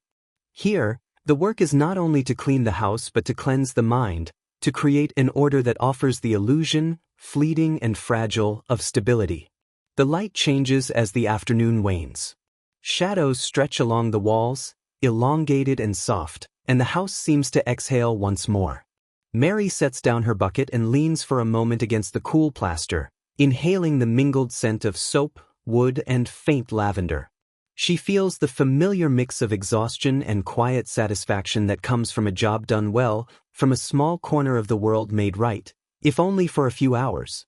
Outside, the street hums faintly with the distant noise of carriages, the shuffling of boots on cobblestones, the call of a vendor selling apples or bread. Inside, the brothel breathes in quiet cadence, each heartbeat a thread in the living tapestry of survival, solidarity, and the delicate balance of human lives lived in shades of secrecy and small pleasures. Mary knows the evening is coming soon, the time when appearance, charm, and performance will become her tools. But in this suspended moment of quiet labor, there is only the rhythm of routine, the solace of shared effort, and the fragile, enduring humanity that binds them all. Evening descends like a slow tide over the city, carrying with it a transformation that is both delicate and deliberate. The house exhales the quiet energy of the day's labor, and in the spaces left by washing, dusting, and preparation, a different kind of rhythm begins to awaken. Mary sits before a tall, oval mirror, the frame carved with patterns of leaves and flowers, worn smooth by the touch of countless fingers over countless nights. The reflection that meets her eyes is a mask she has learned to shape with care, not an illusion born of vanity, but a carefully constructed shield, a garment of confidence stitched into place with rouge and powder, with the gentle curling of her hair and the precise arrangement of her dress. She lifts the brush, and each stroke over the skin is more than cosmetic. It is ritual. It is preparation not only for the eyes of the men who will come, but for herself, an act of claiming identity in a world that often refuses it, a moment to assert control over the form she presents, to affirm that she exists, fully and deliberately, beyond circumstance. Around her, the room hums softly with similar movements. Threads are adjusted, hems straightened, shoes polished, every detail attended to as if the small precision of appearance can anchor them amid the unpredictability of the night to come. The women speak in quiet tones, exchanging advice on posture, on phrasing, on how to greet a client with the exact blend of charm and distance that keeps both parties satisfied yet separate. These whispered instructions are centuries old in essence, learned from those who came before and passed down like a secret language, a grammar of survival and artistry combined. Mary studies the reflection of her eyes in the candlelight, the depth of color, the subtle shadow beneath the lashes. She breathes slowly, feeling the tension of the day uncoil slightly, replaced by a coiled anticipation, a steady pulse of readiness. Every brush of powder, every twist of fabric, is a signal that the day's labor has ended and a different kind of work, more delicate, more performative, more human, has begun. The air itself changes in the room. It is warmer, heavier with the mingling scents of perfume, lavender, candle wax, and the faint metallic trace of blood remembered in the veins from the morning's exertions. Outside, the city hums with the approach of night, carriage wheels rattling, voices calling across streets, lamps being lit one by one. Inside, Mary feels the house pulse with quiet expectancy, a slow, measured energy that flows through the walls, across the floors, through every hand and foot present. Even as the evening draws near, Mary's thoughts wander briefly. She thinks of the faces of the clients who will arrive, of the fleeting moments of connection, of the careful balancing act of presence and detachment she has practiced like a meditation. She reminds herself, each encounter is separate, temporary, a brush of humanity that must be met with awareness, without surrendering the self that exists beyond the room, beyond the candles, beyond the perfumed air. The last adjustments are made, the brush placed back in its jar, the pins tucked neatly into the velvet cushion, the dress settled just so. Mary rises, straightening her posture in the mirror. Her reflection gazes back, serene yet alert, beautiful yet unyielding, a testament to the discipline, resilience, and artistry that her day has demanded.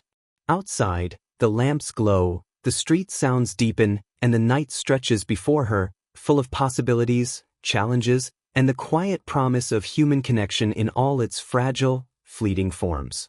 This is the moment between labor and performance, between the day that has ended and the night that will unfold, a moment of stillness, preparation, and mindful awareness that will carry Mary forward into the evening's work, into the rhythms of commerce, companionship, and survival. Night arrives gradually, the way a whispered secret drifts through a crowded room, softening edges, blurring the distinction between day and evening, between labor and performance. Mary feels it first as a shift in the air, the faint chill settling in the corners of the room, the way the shadows stretch along the walls, elongating the familiar shapes of chairs, tables, and the delicate silhouettes of the women around her. The parlor is calm, almost expectant, as though it is aware that the rhythm of the night is about to begin, and that every small movement, every gesture, every glance will become part of a carefully orchestrated ballet of survival, charm, and subtle power. The first visitors arrive quietly, almost cautiously, stepping over the threshold as if the night itself were a fragile thing not to be disturbed. Mary watches from a distance, noting the way their eyes adjust to the lamplight, the careful tilt of a hat, the gloved fingers tracing the edge of a coat lapel. Each man carries not only the desire of his own body but the expectations, anxieties, and histories that arrive with him, invisible yet palpable. She greets them with the calm, measured smile she has practiced countless times, the one that signals welcome without surrender, warmth without vulnerability. Her movements are fluid and deliberate, a tilt of the head, a soft step forward, the delicate placing of her hand on the back of a chair as she gestures them into the room. She speaks in quiet tones, her voice carrying the subtle rhythm of courtesy and allure, each word carefully chosen to maintain balance between attentiveness and detachment. The room itself seems to respond to her presence, the lamplight flickering slightly as if acknowledging her role within this intimate space. The air carries the mingling sense of perfume, polished wood, and the faint trace of wine. Each gesture is mirrored by her fellow women. Subtle shifts of posture, shared glances, a nod of encouragement or a whispered adjustment of a sleeve or a collar. There is a quiet camaraderie here, a bond forged through shared experience and mutual understanding, unspoken yet unbreakable. Mary senses the nuances in each visitor, the way one lingers too long on the edge of a chair, the hesitance in another's smile, the restless tapping of fingers against a tabletop. She adjusts her own posture, her tone, the flicker of expression in her eyes, navigating the delicate choreography of human expectation. Each encounter, though momentary, demands attention, care, and the constant negotiation of self, where boundaries begin and end, where desire and commerce intersect, and where dignity is maintained amid transactions dictated by necessity. Even as the first glasses are poured, the soft clink of porcelain blending with quiet laughter, Mary feels the underlying currents of tension and relief, anticipation and exhaustion, threading through the room. This is the life she has chosen, or the life that chose her. The subtle balancing of power and vulnerability, the creation of space where the fleeting intimacy of the night can exist safely and with decorum. Time stretches and contracts in this environment, minutes dissolving into hours, each movement and each word weighted with significance beyond the immediate. Mary notices the details, the reflection of candlelight in a visitor's eye, the way the velvet of a chair absorbs the shadow of a hand, the almost imperceptible rhythm of breaths and heartbeats syncing, momentarily, with her own. And through it all, she maintains herself, not as a vessel for another's pleasure, but as a conscious participant in a complex dance of survival, empathy, and subtle artistry. The night is only beginning, and yet in these first moments, in the quiet understanding of presence, anticipation, and care, Mary finds a fleeting sense of control, a fragile assertion of her own existence against the relentless demands of the world outside. The night grows heavier, folding the city into layers of darkness, and within the walls of the brothel, a delicate tension settles, a rhythm both steady and unpredictable, shaped by human desire, necessity, and the intricate choreography of survival. Mary moves from guest to guest, her steps measured, her gaze deliberate, her words chosen with the precision of someone who has long understood the silent grammar of human expectation. Each encounter is a microcosm, a fleeting intersection of lives, of emotions, of unspoken needs, and yet she carries herself with the steady grace of one who knows that these moments, transient as they are, shape the fabric of her existence. The parlor breathes with quiet energy, the mingling sense of perfume, wine, and candle wax creating an invisible tapestry that wraps around every movement and gesture. A client leans forward slightly, eyes meeting hers with tentative curiosity. Another sits back, hands folded, silently observing the interplay of light and shadow, of presence and absence. Mary senses the subtle nuances, the hesitation, the unspoken longing, the private sadness that drifts in every glance, every smile, every carefully maintained posture. She responds not only with charm but with understanding, with a measured empathy that allows the night to pass with dignity for all who enter this intimate space. Outside, the streets of London hum faintly beneath the rain-washed cobblestones, the distant rumble of carriage wheels a muted accompaniment to the quiet music of human interaction within. Inside, time seems to stretch and bend, minutes dissolving into hours, the distinction between self and role dissolving, yet never entirely disappearing. Mary feels the weight of each step, each gesture, each carefully delivered word, not as burden, but as the conscious labor of someone who has claimed mastery over her own presence within a world that often seeks to define her without consent. The other women move in synchrony, a silent network of understanding, exchanging glances that convey support, warning, and shared knowledge. In their subtle communication, there is an unspoken recognition that each night is both performance and survival, both art and necessity, both challenge and refuge. Their laughter is soft, their encouragement gentle, and in these fleeting moments of solidarity, Mary draws strength, reminded that she is not alone in navigating this delicate dance. The clock ticks softly on the mantelpiece, each second a reminder of the passage of night, of time measured not in hours but in interactions, in attentiveness, in moments of careful negotiation between desire, boundaries, and self-preservation. Mary's mind drifts briefly to thoughts of home, of the world beyond these walls, yet she returns to the present, anchored by the rhythm of the house, by the soft pulse of candlelight on polished wood, by the subtle interplay of shadows across velvet and satin. Every smile she offers, every gentle touch she allows, is both an offering and a boundary, a carefully maintained line between intimacy and self-protection, between generosity and survival. The night deepens, carrying with it a blend of exhaustion and quiet satisfaction, of labor and artistry, of fleeting human connection that is both delicate and profound. Mary moves with grace, her presence a testament to resilience, to understanding, and to the subtle, almost invisible artistry required to navigate this world with both dignity and safety. And as the hours stretch on, she feels the familiar pulse of anticipation for the night's eventual close, for the return to private rooms, to shared whispers with fellow women, to the fleeting moments of quiet and reflection that sustain her spirit beyond the work itself. Here, in the heavy warmth of candlelight, in the quiet hum of conversation, in the steady rhythm of carefully maintained composure, Mary finds the fragile, enduring threads that weave together survival, solidarity, and the subtle, intricate beauty of human resilience. The night has settled into its deepest hours, the world outside hushed under the weight of darkened streets and the gentle lull of distant carriage wheels. Mary closes the parlor doors behind her, stepping into the quiet sanctuary of her private room, the sudden stillness almost startling after the measured rhythm of the evening. Here, the air is different, lighter, tinged with the faint scent of her own perfume, of lavender and soap, mingling with the residual warmth of the day's exertions. The walls, painted in soft cream and lined with simple furnishings, hold no demands, no expectations, only the silent witness of her presence.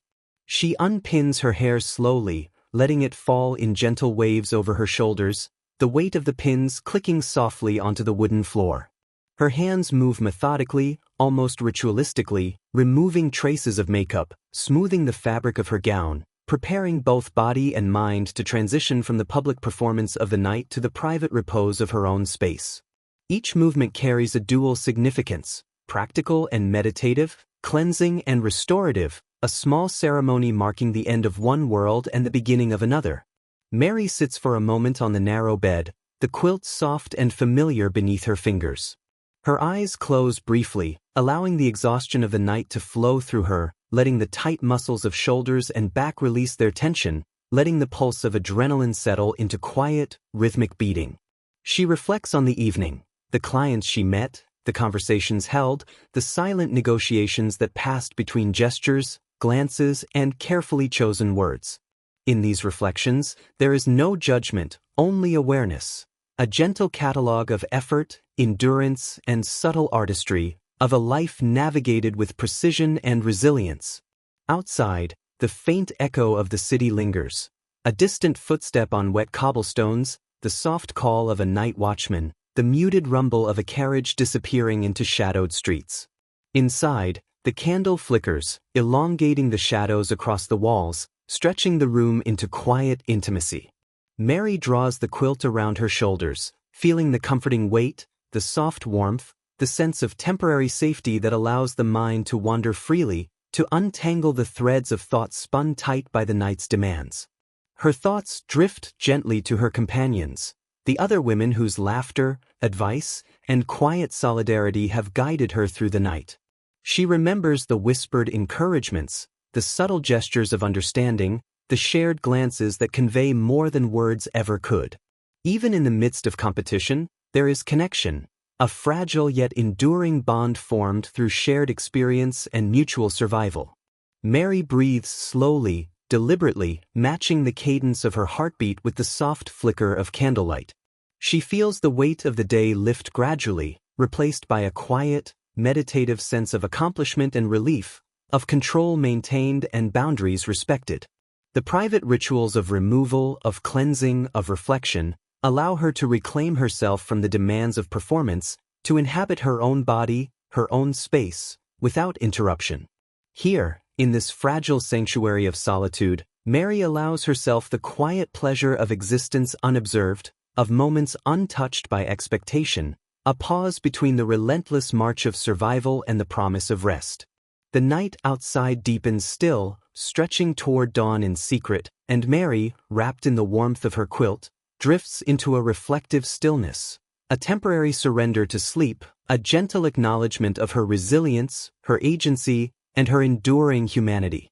In these quiet hours, she understands that survival is not only measured in the transactions of the night, but in the moments of reclamation, of self-awareness, and of quiet meditation that allow the spirit to persist, to endure, and to rest, if only for a few fleeting hours before the cycle begins anew.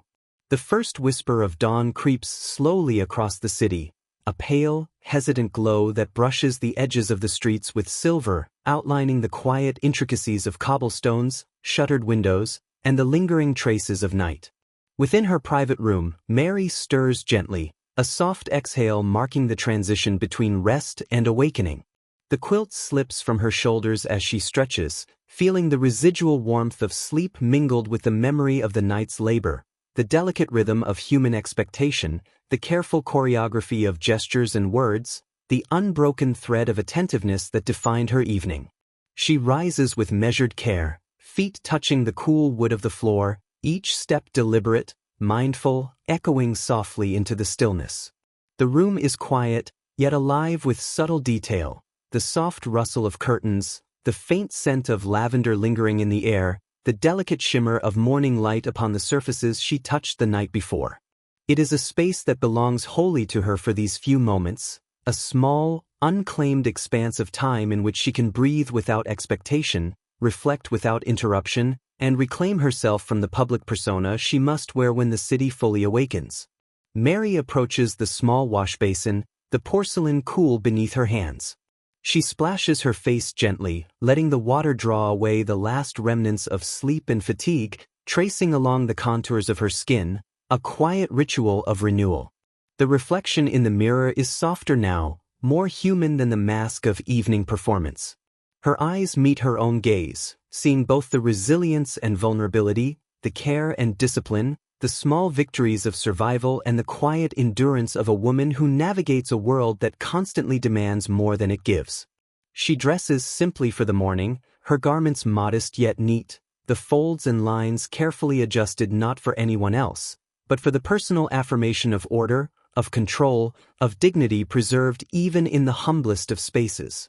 The quiet ticking of a clock punctuates the moment, marking the slow, inevitable passage of time, yet within these early hours, it feels suspended, as though the world itself has held its breath, allowing Mary this brief reprieve to gather herself before stepping into the demands of another day.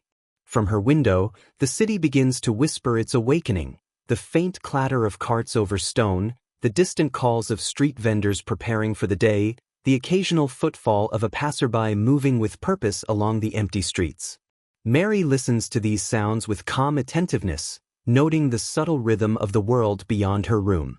It is a city that continues unabated, indifferent in its momentum, yet in its constancy there is a strange comfort, a reminder that life moves forward, that labor, performance, and survival are part of an enduring pattern, and that she, too, moves within it, guided by both necessity and choice. She pauses for a moment, gazing at the soft glow of the early morning light, feeling a quiet sense of gratitude for the small rituals that sustain her, the warmth of the quilt, the cool water on her skin, the soft folds of her garments, the delicate interplay of light and shadow in the room.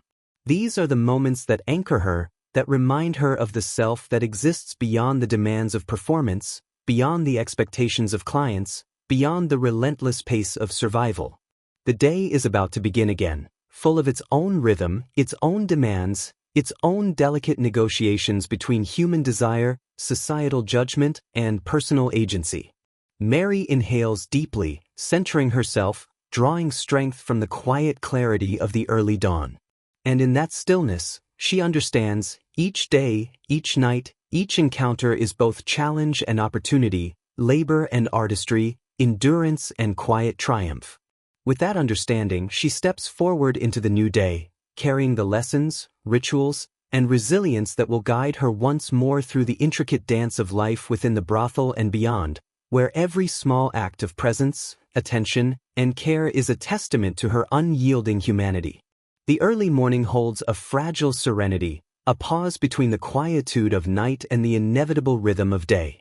Mary moves through the brothel with practiced care, each step deliberate, each gesture mindful, as if the very air itself responds to her presence.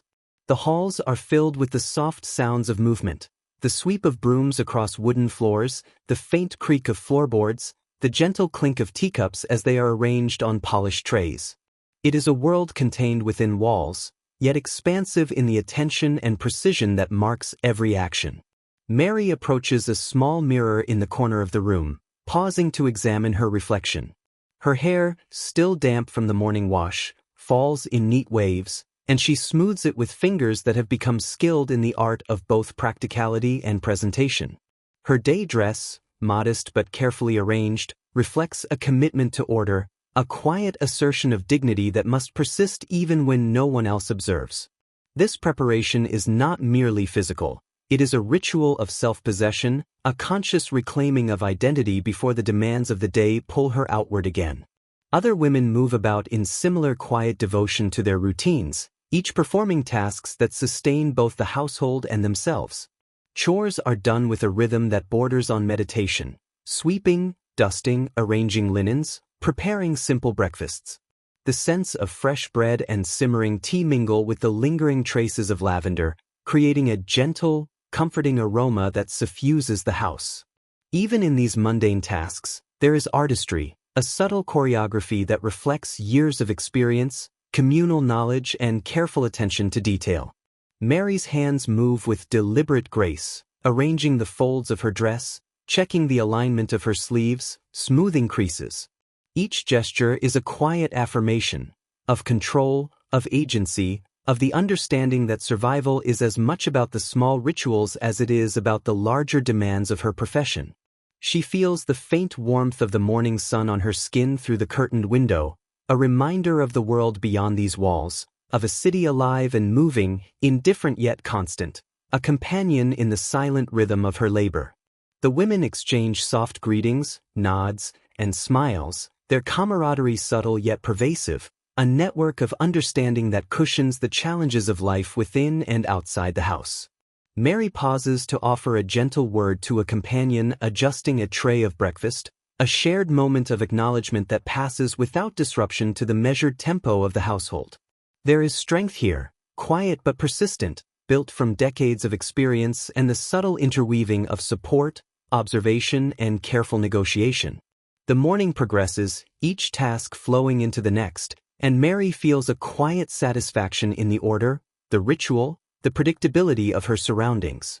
Though the city beyond may be harsh, unpredictable, and indifferent, within these walls there is a microcosm of control, a delicate balance of labor and care, of discipline and empathy, of individual assertion and communal harmony.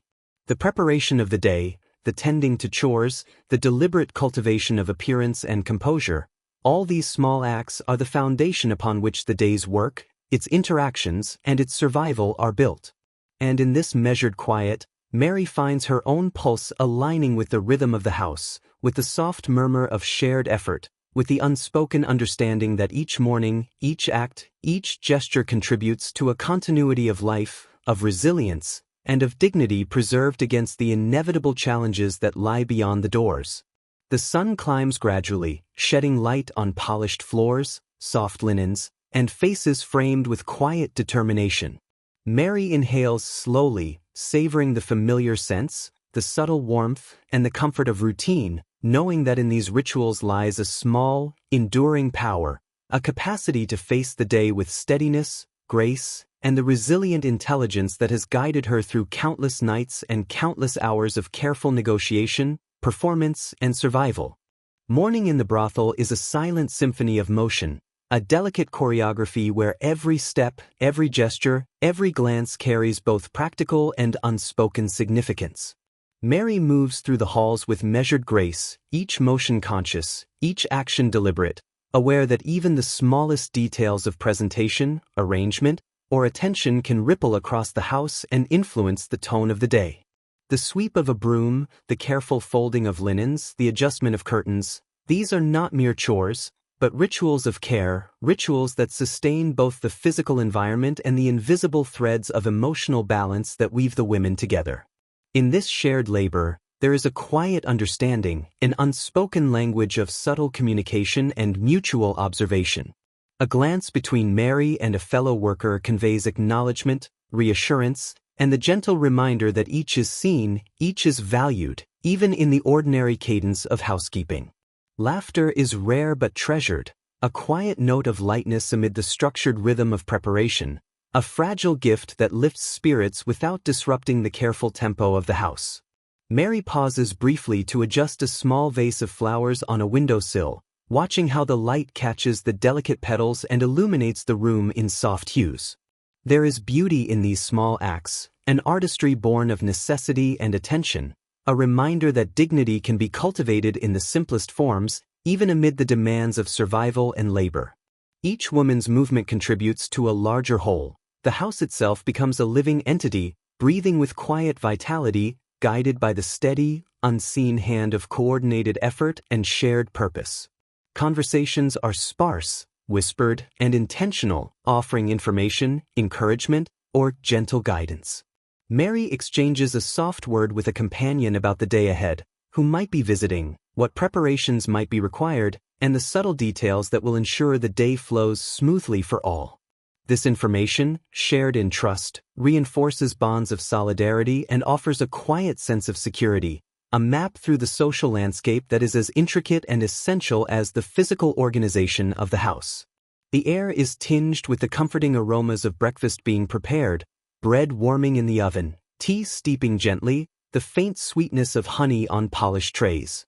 Even the scents contribute to the rhythm, marking the transition from night to day, from rest to performance, from solitude to interaction. Mary inhales deeply, letting these familiar sensory cues anchor her, offering reassurance and continuity as she moves among her companions, maintaining composure while attending to both practical and invisible demands. Every action is an assertion of presence, of mastery over space and circumstance. The simple act of smoothing a quilt, adjusting a curtain, or arranging a tray of breakfast is imbued with purpose, blending practicality with subtle artistry, discipline with empathy, and labor with quiet pride.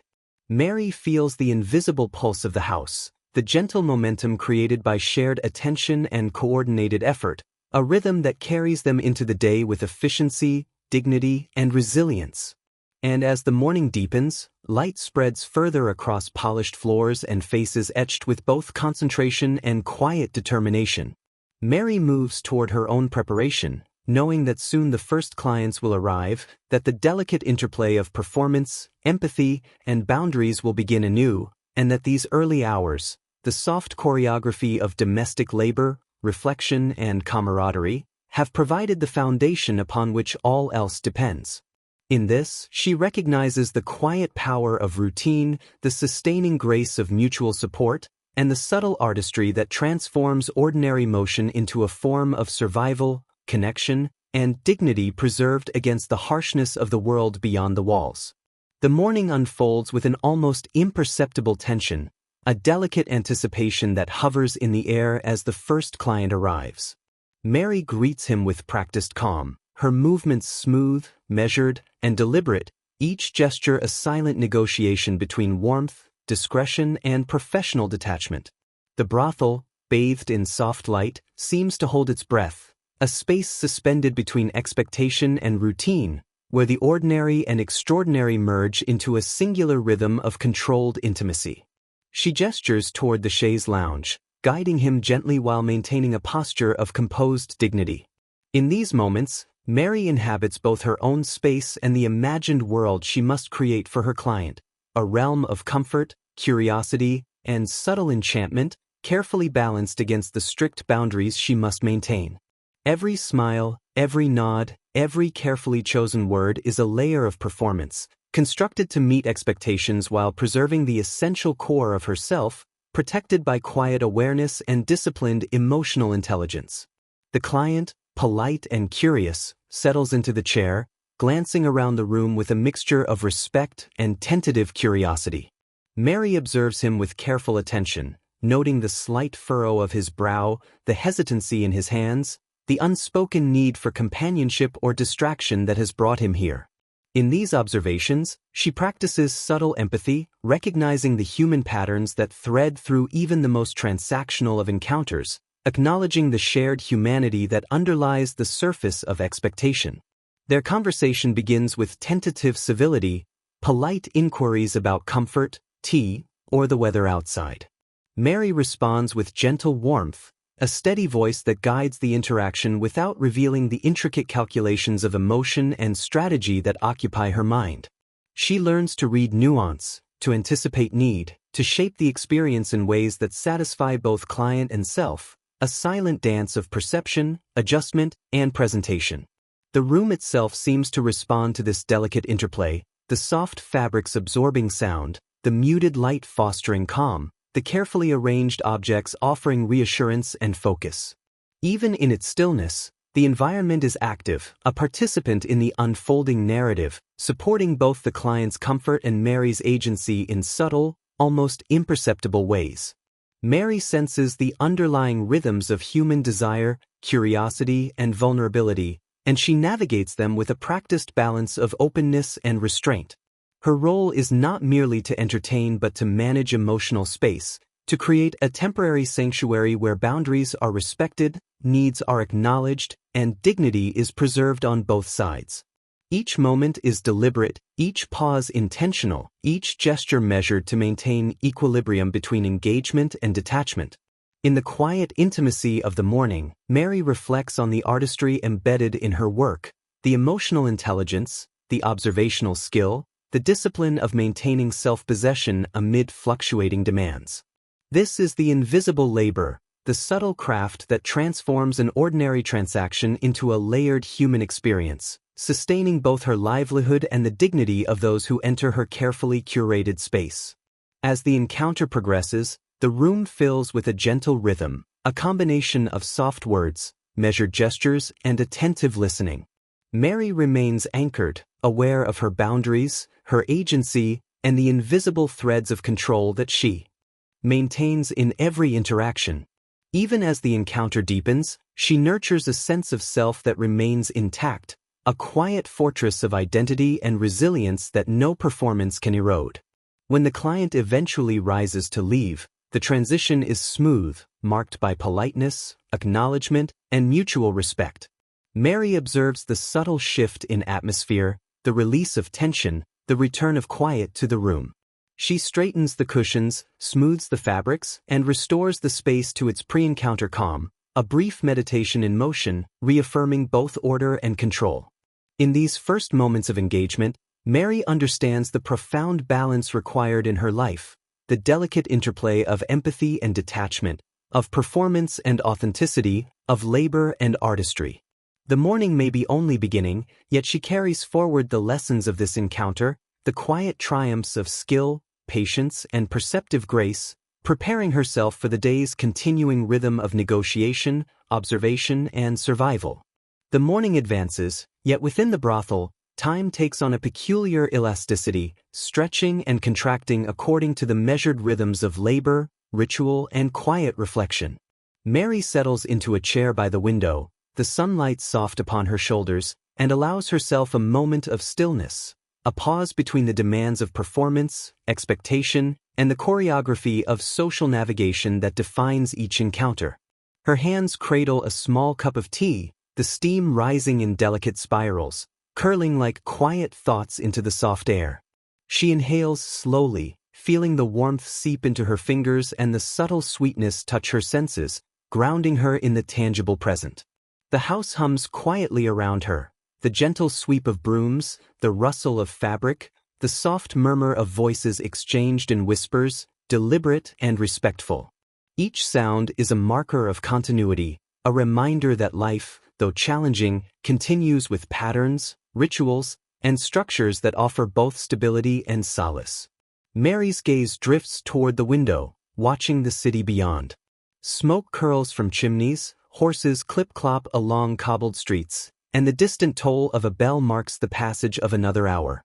She considers the subtle interplay of the world outside and the contained universe within these walls, the society that judges harshly yet relies silently on the very structures it condemns, the fragile balance between need, desire, and survival.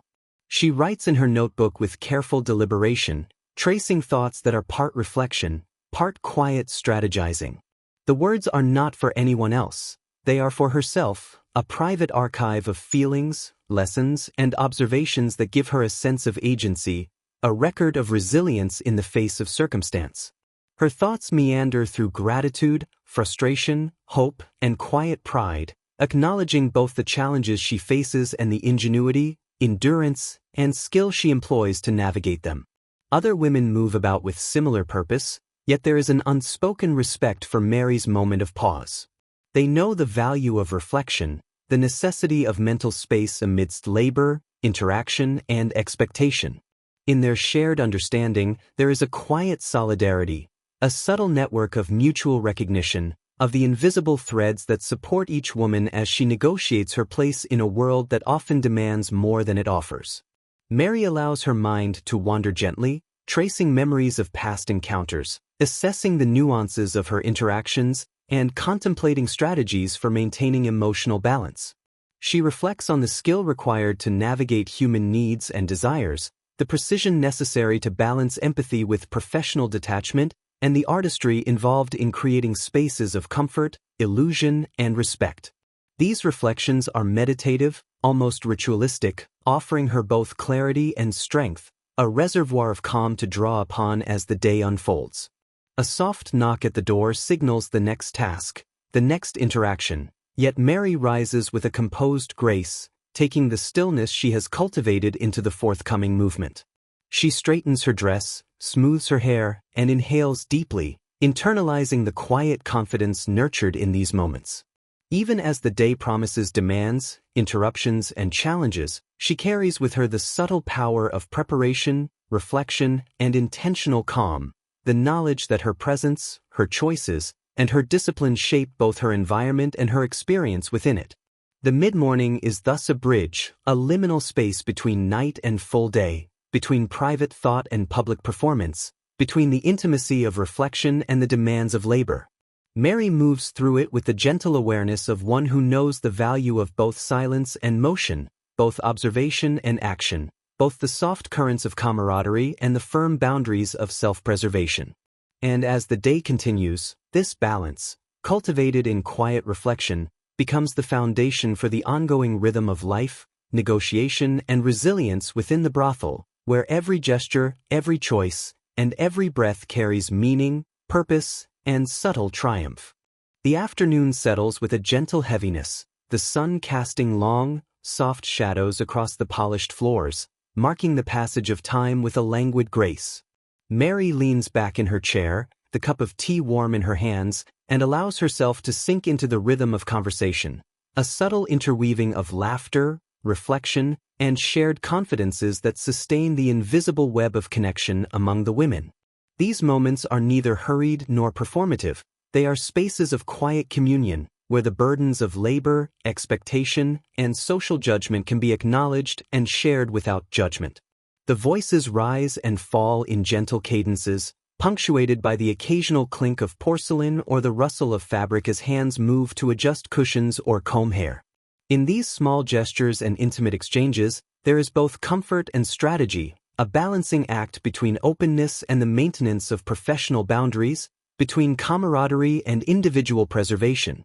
Mary listens, offers subtle nods, shares soft smiles, and interjects carefully chosen words, each interaction calibrated to sustain harmony and mutual understanding.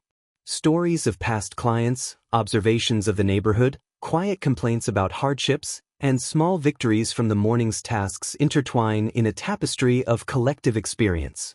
These conversations are not frivolous. They are a form of emotional navigation, a rehearsal in empathy, negotiation, and resilience, providing the women with both solace and insight as they prepare for the remainder of the day. The room hums with a gentle intimacy, a warmth that extends beyond the sunlight, infusing every corner with the subtle glow of human connection. Mary observes the expressions of her companions, the fleeting smiles, the reflective pauses, the slight gestures of reassurance, and recognizes in them the unspoken recognition of shared struggle, of understanding, of solidarity that transcends spoken words. Her own reflections merge with the flow of conversation. She considers the delicate equilibrium required in her work, the constant negotiation between autonomy and accommodation, between empathy and detachment, between self-preservation and the maintenance of professional grace. These discussions, mundane in appearance yet profound in effect, provide the scaffolding for emotional resilience, the quiet preparation for interactions that demand both sensitivity and precision.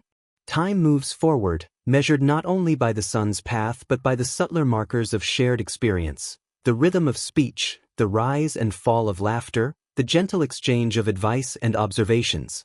Mary feels the invisible threads of trust weaving themselves, connecting her to the women around her, creating a network of subtle support that cushions the labor, uncertainty, and judgment inherent in their lives. Even in a world marked by scarcity, scrutiny, and moral condemnation, these bonds offer a tangible sense of continuity, security, and mutual recognition. As the conversation winds down, each woman returns to her own preparation, the adjustment of a sleeve, the smoothing of hair, the straightening of a collar, the folding of a sheet, yet the subtle energy of connection lingers, infusing ordinary motion with renewed purpose and quiet determination. Mary rises with measured grace, feeling the continuity of past reflection and present companionship merge into readiness for the afternoon's engagements, aware that each encounter, each action, each measured gesture contributes to a complex tapestry of survival, dignity, and artistry. In the warm, dappled light of the room, she inhales slowly, appreciating both the comfort of shared conversation and the serenity it brings, knowing that these interludes, though fleeting, sustain the strength, clarity, and emotional balance she must carry forward. The afternoon stretches ahead, carrying with it both the weight of labor and the promise of subtle triumphs, and Mary moves into it fortified by camaraderie, reflection, and the quiet mastery of her own inner rhythms. Afternoon arrives with a sense of expectation, carrying with it the subtle pressure of performance and the quiet artistry of preparation.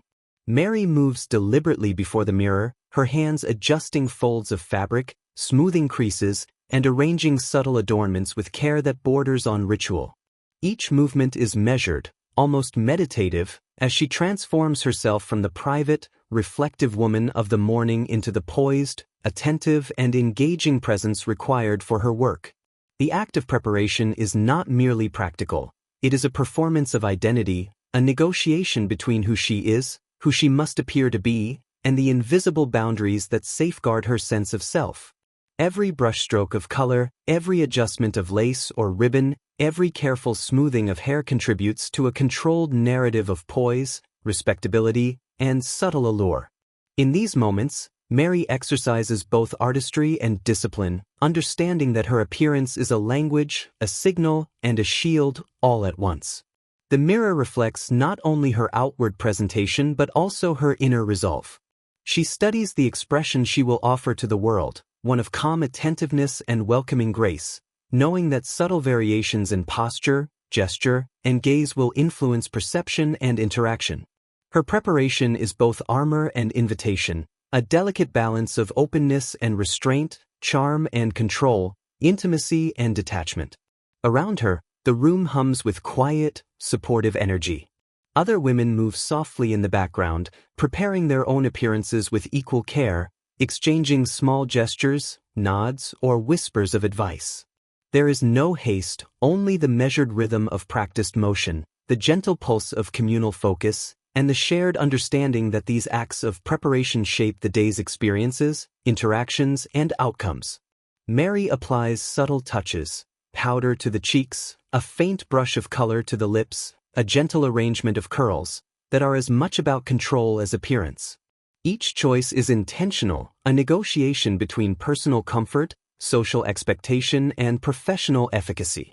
She knows the importance of maintaining both aesthetic appeal and the boundaries that preserve her mental and emotional equilibrium, recognizing that the work she performs is as much about management of perception as it is about the tangible engagement with others.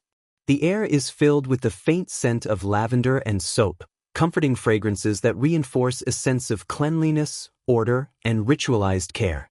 Mary inhales deeply, letting the familiar aroma anchor her attention, steady her breathing, and provide a quiet center from which to enter the world beyond the dressing room. The act of preparing herself becomes a meditation, a moment of internal alignment that strengthens her resolve and sharpens her awareness for the forthcoming interactions. Time, in this space, seems elastic, stretching to allow meticulous attention to detail, yet contracting under the quiet urgency of the day's unfolding demands. Mary moves with the confidence of one who understands both the stakes and the artistry of her craft, each motion a reinforcement of skill, discipline, and emotional intelligence honed through experience.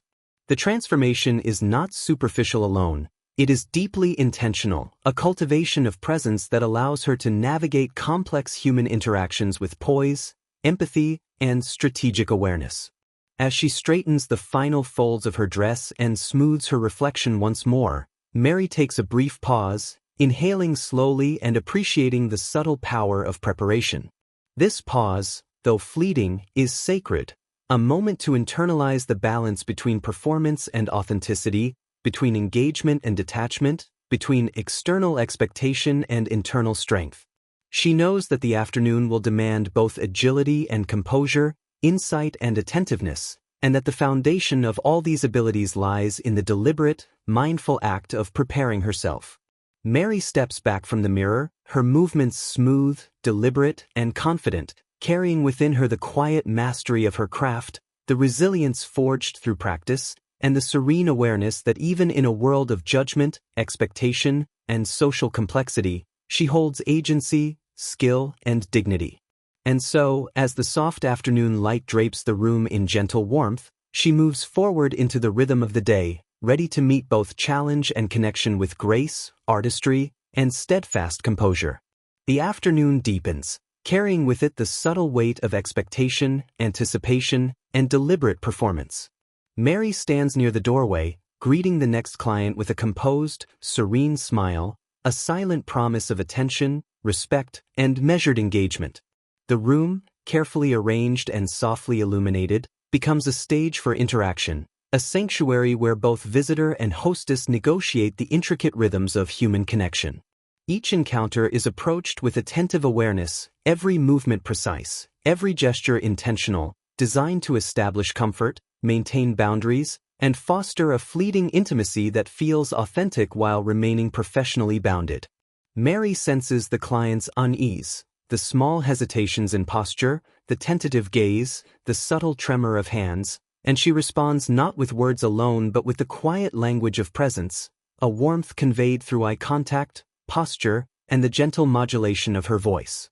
As they converse, Mary draws on an unspoken toolkit of empathy, observation, and emotional intelligence. She listens closely to the cadence of his speech, noting the inflections, pauses, and subtle signals that reveal both desires and anxieties. Her responses are measured, flowing seamlessly between conversational ease and attentive engagement, providing both reassurance and a sense of agency for the client while protecting her own emotional equilibrium. The room itself participates in the encounter, the soft glow of the fireplace, the gentle aroma of tea and lavender, and the muted hum of distant street noises blending to create an environment conducive to calm, reflection, and transient comfort. Mary understands that this physical space, meticulously maintained, is integral to the emotional architecture of the meeting, offering stability, focus, and a subtle invitation to relaxation and engagement. She observes her own emotional state with equal care, maintaining a delicate balance between empathy and detachment, between participation and observation. Every smile, every tilt of the head, every deliberate pause is a tool in the nuanced navigation of human interaction, ensuring that dignity and respect remain intact for both herself and the client. Mary has learned to inhabit this space fully, to be present in a manner that is both genuine and professionally safeguarded, cultivating a rhythm that allows connection without overexposure. The conversation meanders through polite civility, gentle humor, and thoughtful reflection, touching on subjects as varied as literature, current events, and fleeting personal anecdotes. Mary listens attentively, occasionally interjecting with careful insight, her words chosen not only to satisfy curiosity but also to maintain the equilibrium of the exchange. In this dynamic, there exists a subtle artistry, a blend of empathy, observation, performance, and psychological acuity that transforms a transactional meeting into a complex human experience. Throughout the interaction, Mary remains conscious of her own boundaries, gently guiding the pace and tone of the conversation, aware that emotional preservation is as vital as attentiveness. She practices silent detachment, a mental framework that allows her to engage fully while retaining a core sense of self, a strategy honed through experience and necessity, ensuring that neither judgment nor fatigue compromises her agency. When the encounter concludes, Mary facilitates a smooth, polite transition, offering a final gesture of warmth and acknowledgement, observing the subtle shift in atmosphere as the client departs. The room, momentarily heavy with the residue of shared human presence, gradually settles into quietude once more, awaiting the next interaction, the next delicate negotiation of presence, perception, and performance. In these afternoon engagements, Mary reflects on the intricate choreography required between self, client, and environment, acknowledging the profound skill, resilience, and emotional labor embedded in each meeting. The art of her profession, often misunderstood or dismissed, becomes apparent in these moments. A blend of strategic empathy, disciplined presentation, and nuanced control that preserves dignity, fosters connection, and sustains survival. As the light in the room shifts subtly with the afternoon sun, she feels the quiet strength of her own mastery, the deep knowledge that even within a world of judgment, expectation, and complex social dynamics, she retains agency, skill, and a measured grace that carries her through each encounter. And in that understanding, she discovers not only the resilience required for the day but also the profound, unspoken artistry inherent in her careful, deliberate, and dignified work. In the spaces between encounters, time seems to shift, stretching into a quiet pause that is both fleeting and expansive.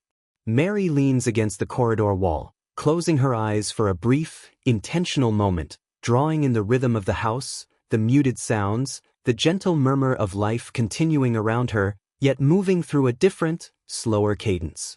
These interludes are her sanctuary, the liminal space where reflection, breath, and emotional recalibration intersect.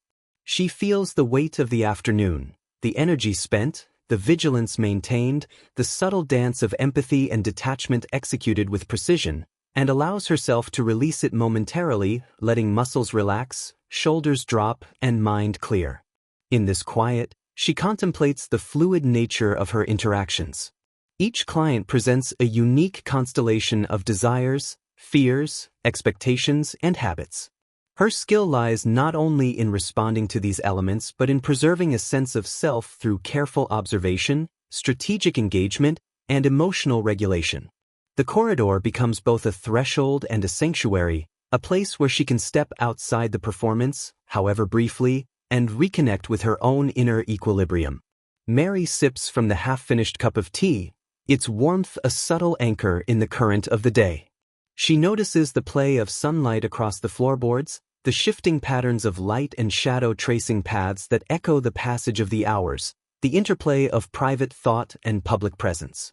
The sensory details, the faint scent of lavender, the polished wood, the distant murmur of voices, become a grounding meditation, allowing her to stabilize her energy, refresh her focus, and regain clarity for the next encounter.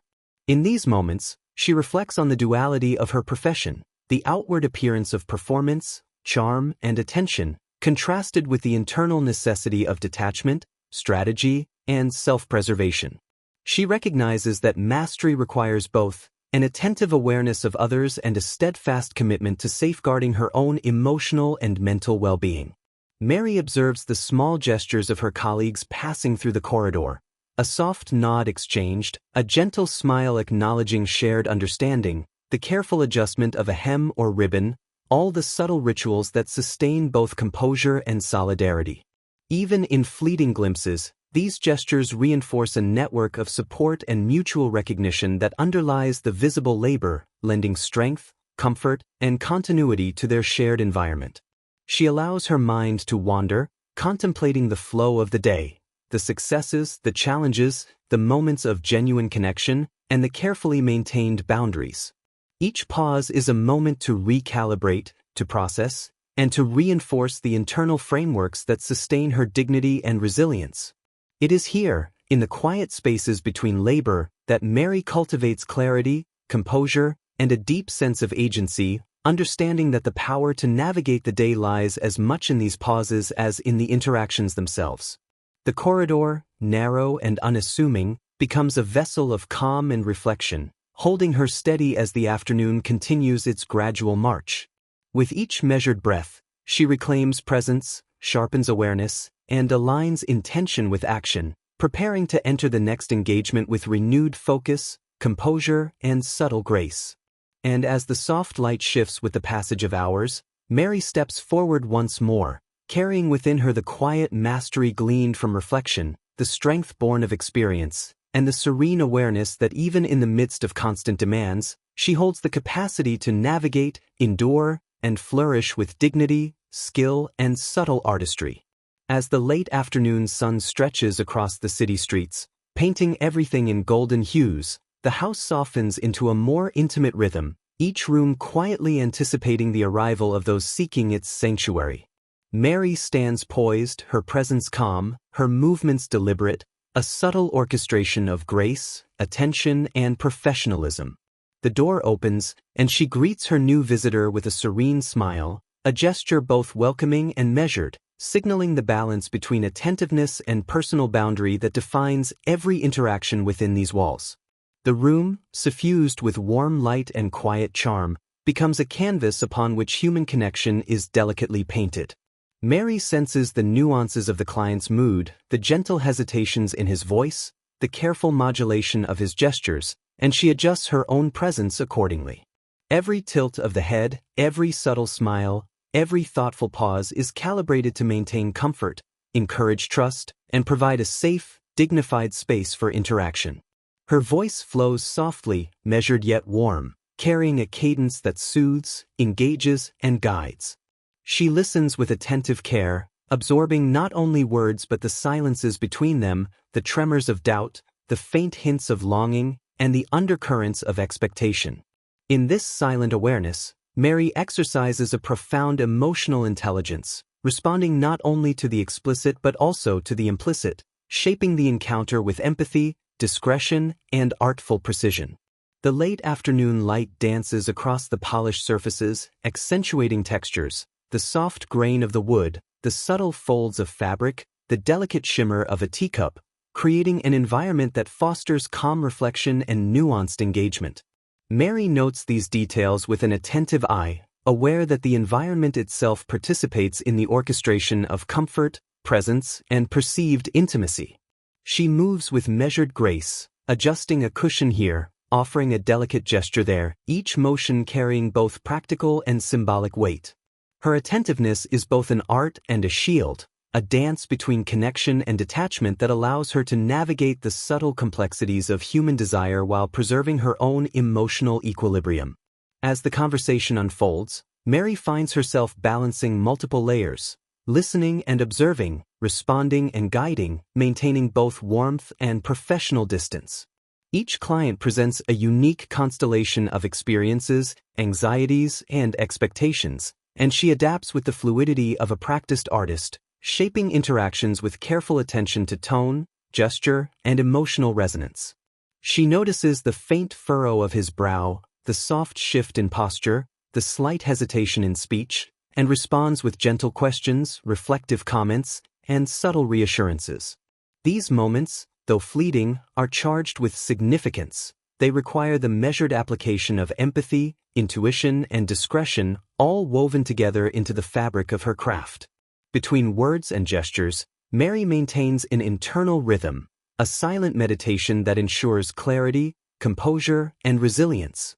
She observes herself as much as she observes him, calibrating presence, energy, and emotional boundaries with careful precision, aware that her own sense of agency is as vital as the comfort she provides.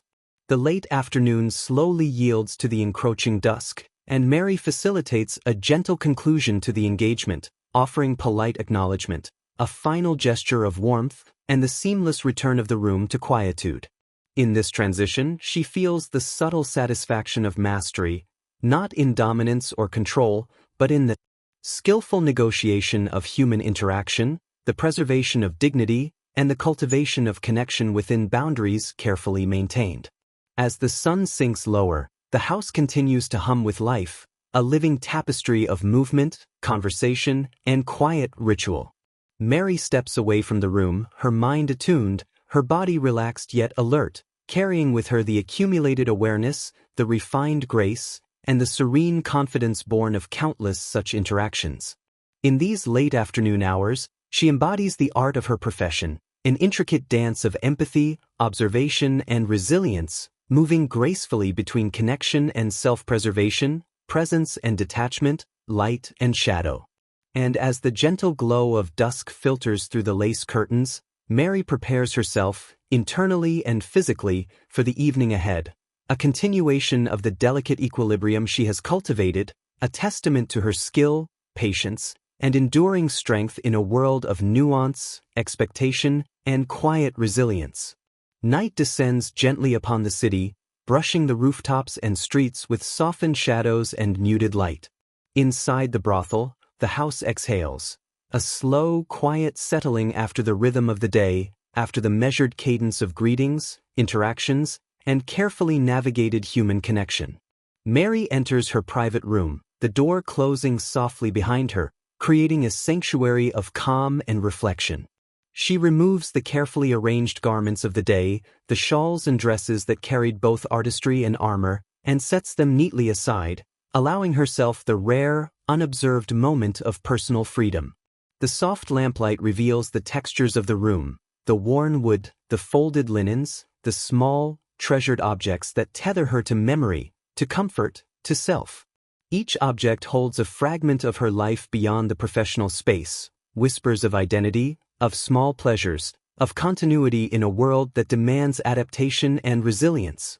Mary sits by the window, the twilight casting muted patterns upon her face. She reflects on the day, the interactions with clients, each delicate negotiation of attention and boundaries, the moments of connection and subtle mastery, the soft camaraderie shared in fleeting exchanges with her colleagues.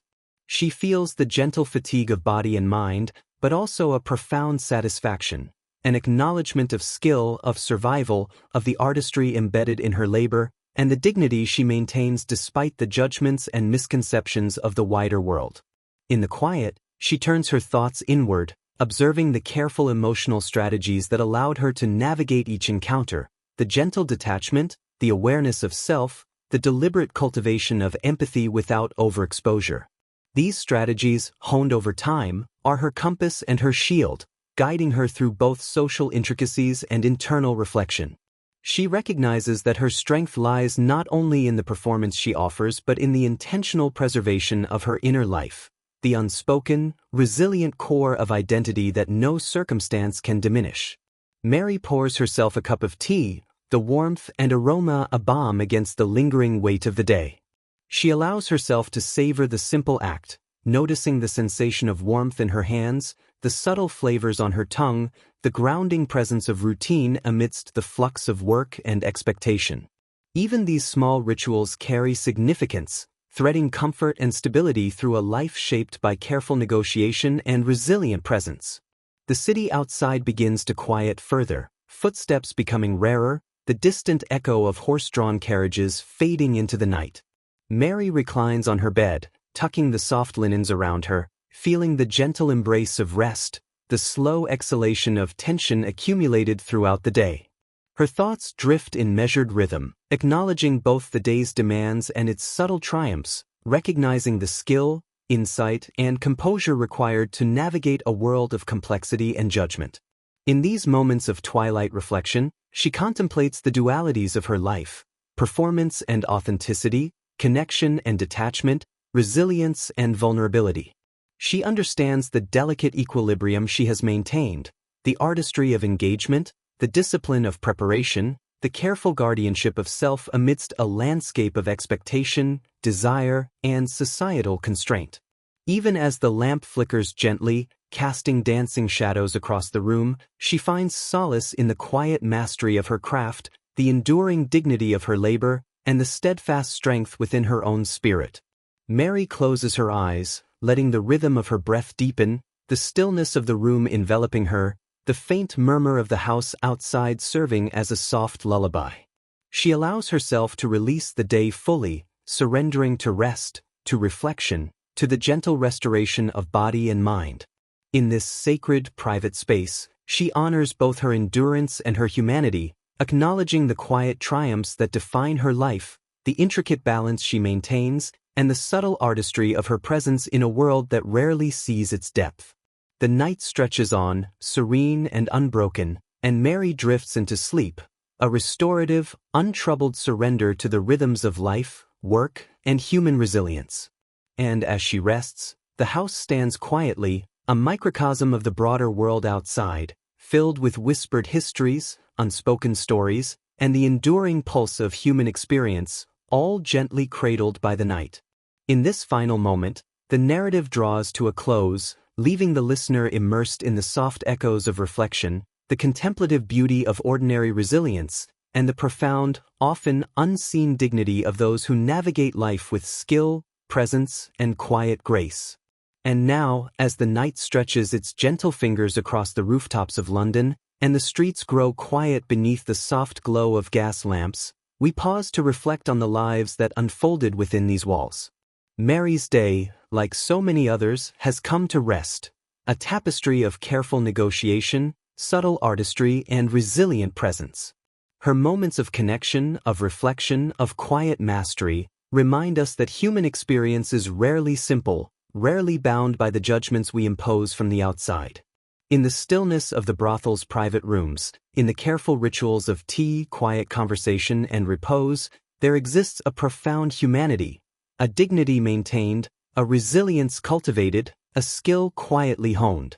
These women, often unseen and misunderstood, navigate a complex world with patience, intelligence, and grace, creating meaning, structure, and beauty amidst challenge. Their lives are microcosms of a broader society, intricate, layered, and contradictory. Public condemnation coexists with private reliance, moral judgment clashes with human necessity, social constraints coexist with personal agency.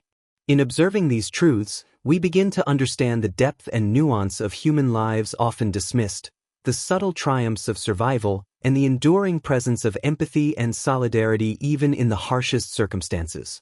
As we leave Mary in her twilight reflection, resting beneath the soft glow of her lamp, we carry forward a meditation on resilience, dignity, and the quiet strength that resides within all who navigate life's complexities.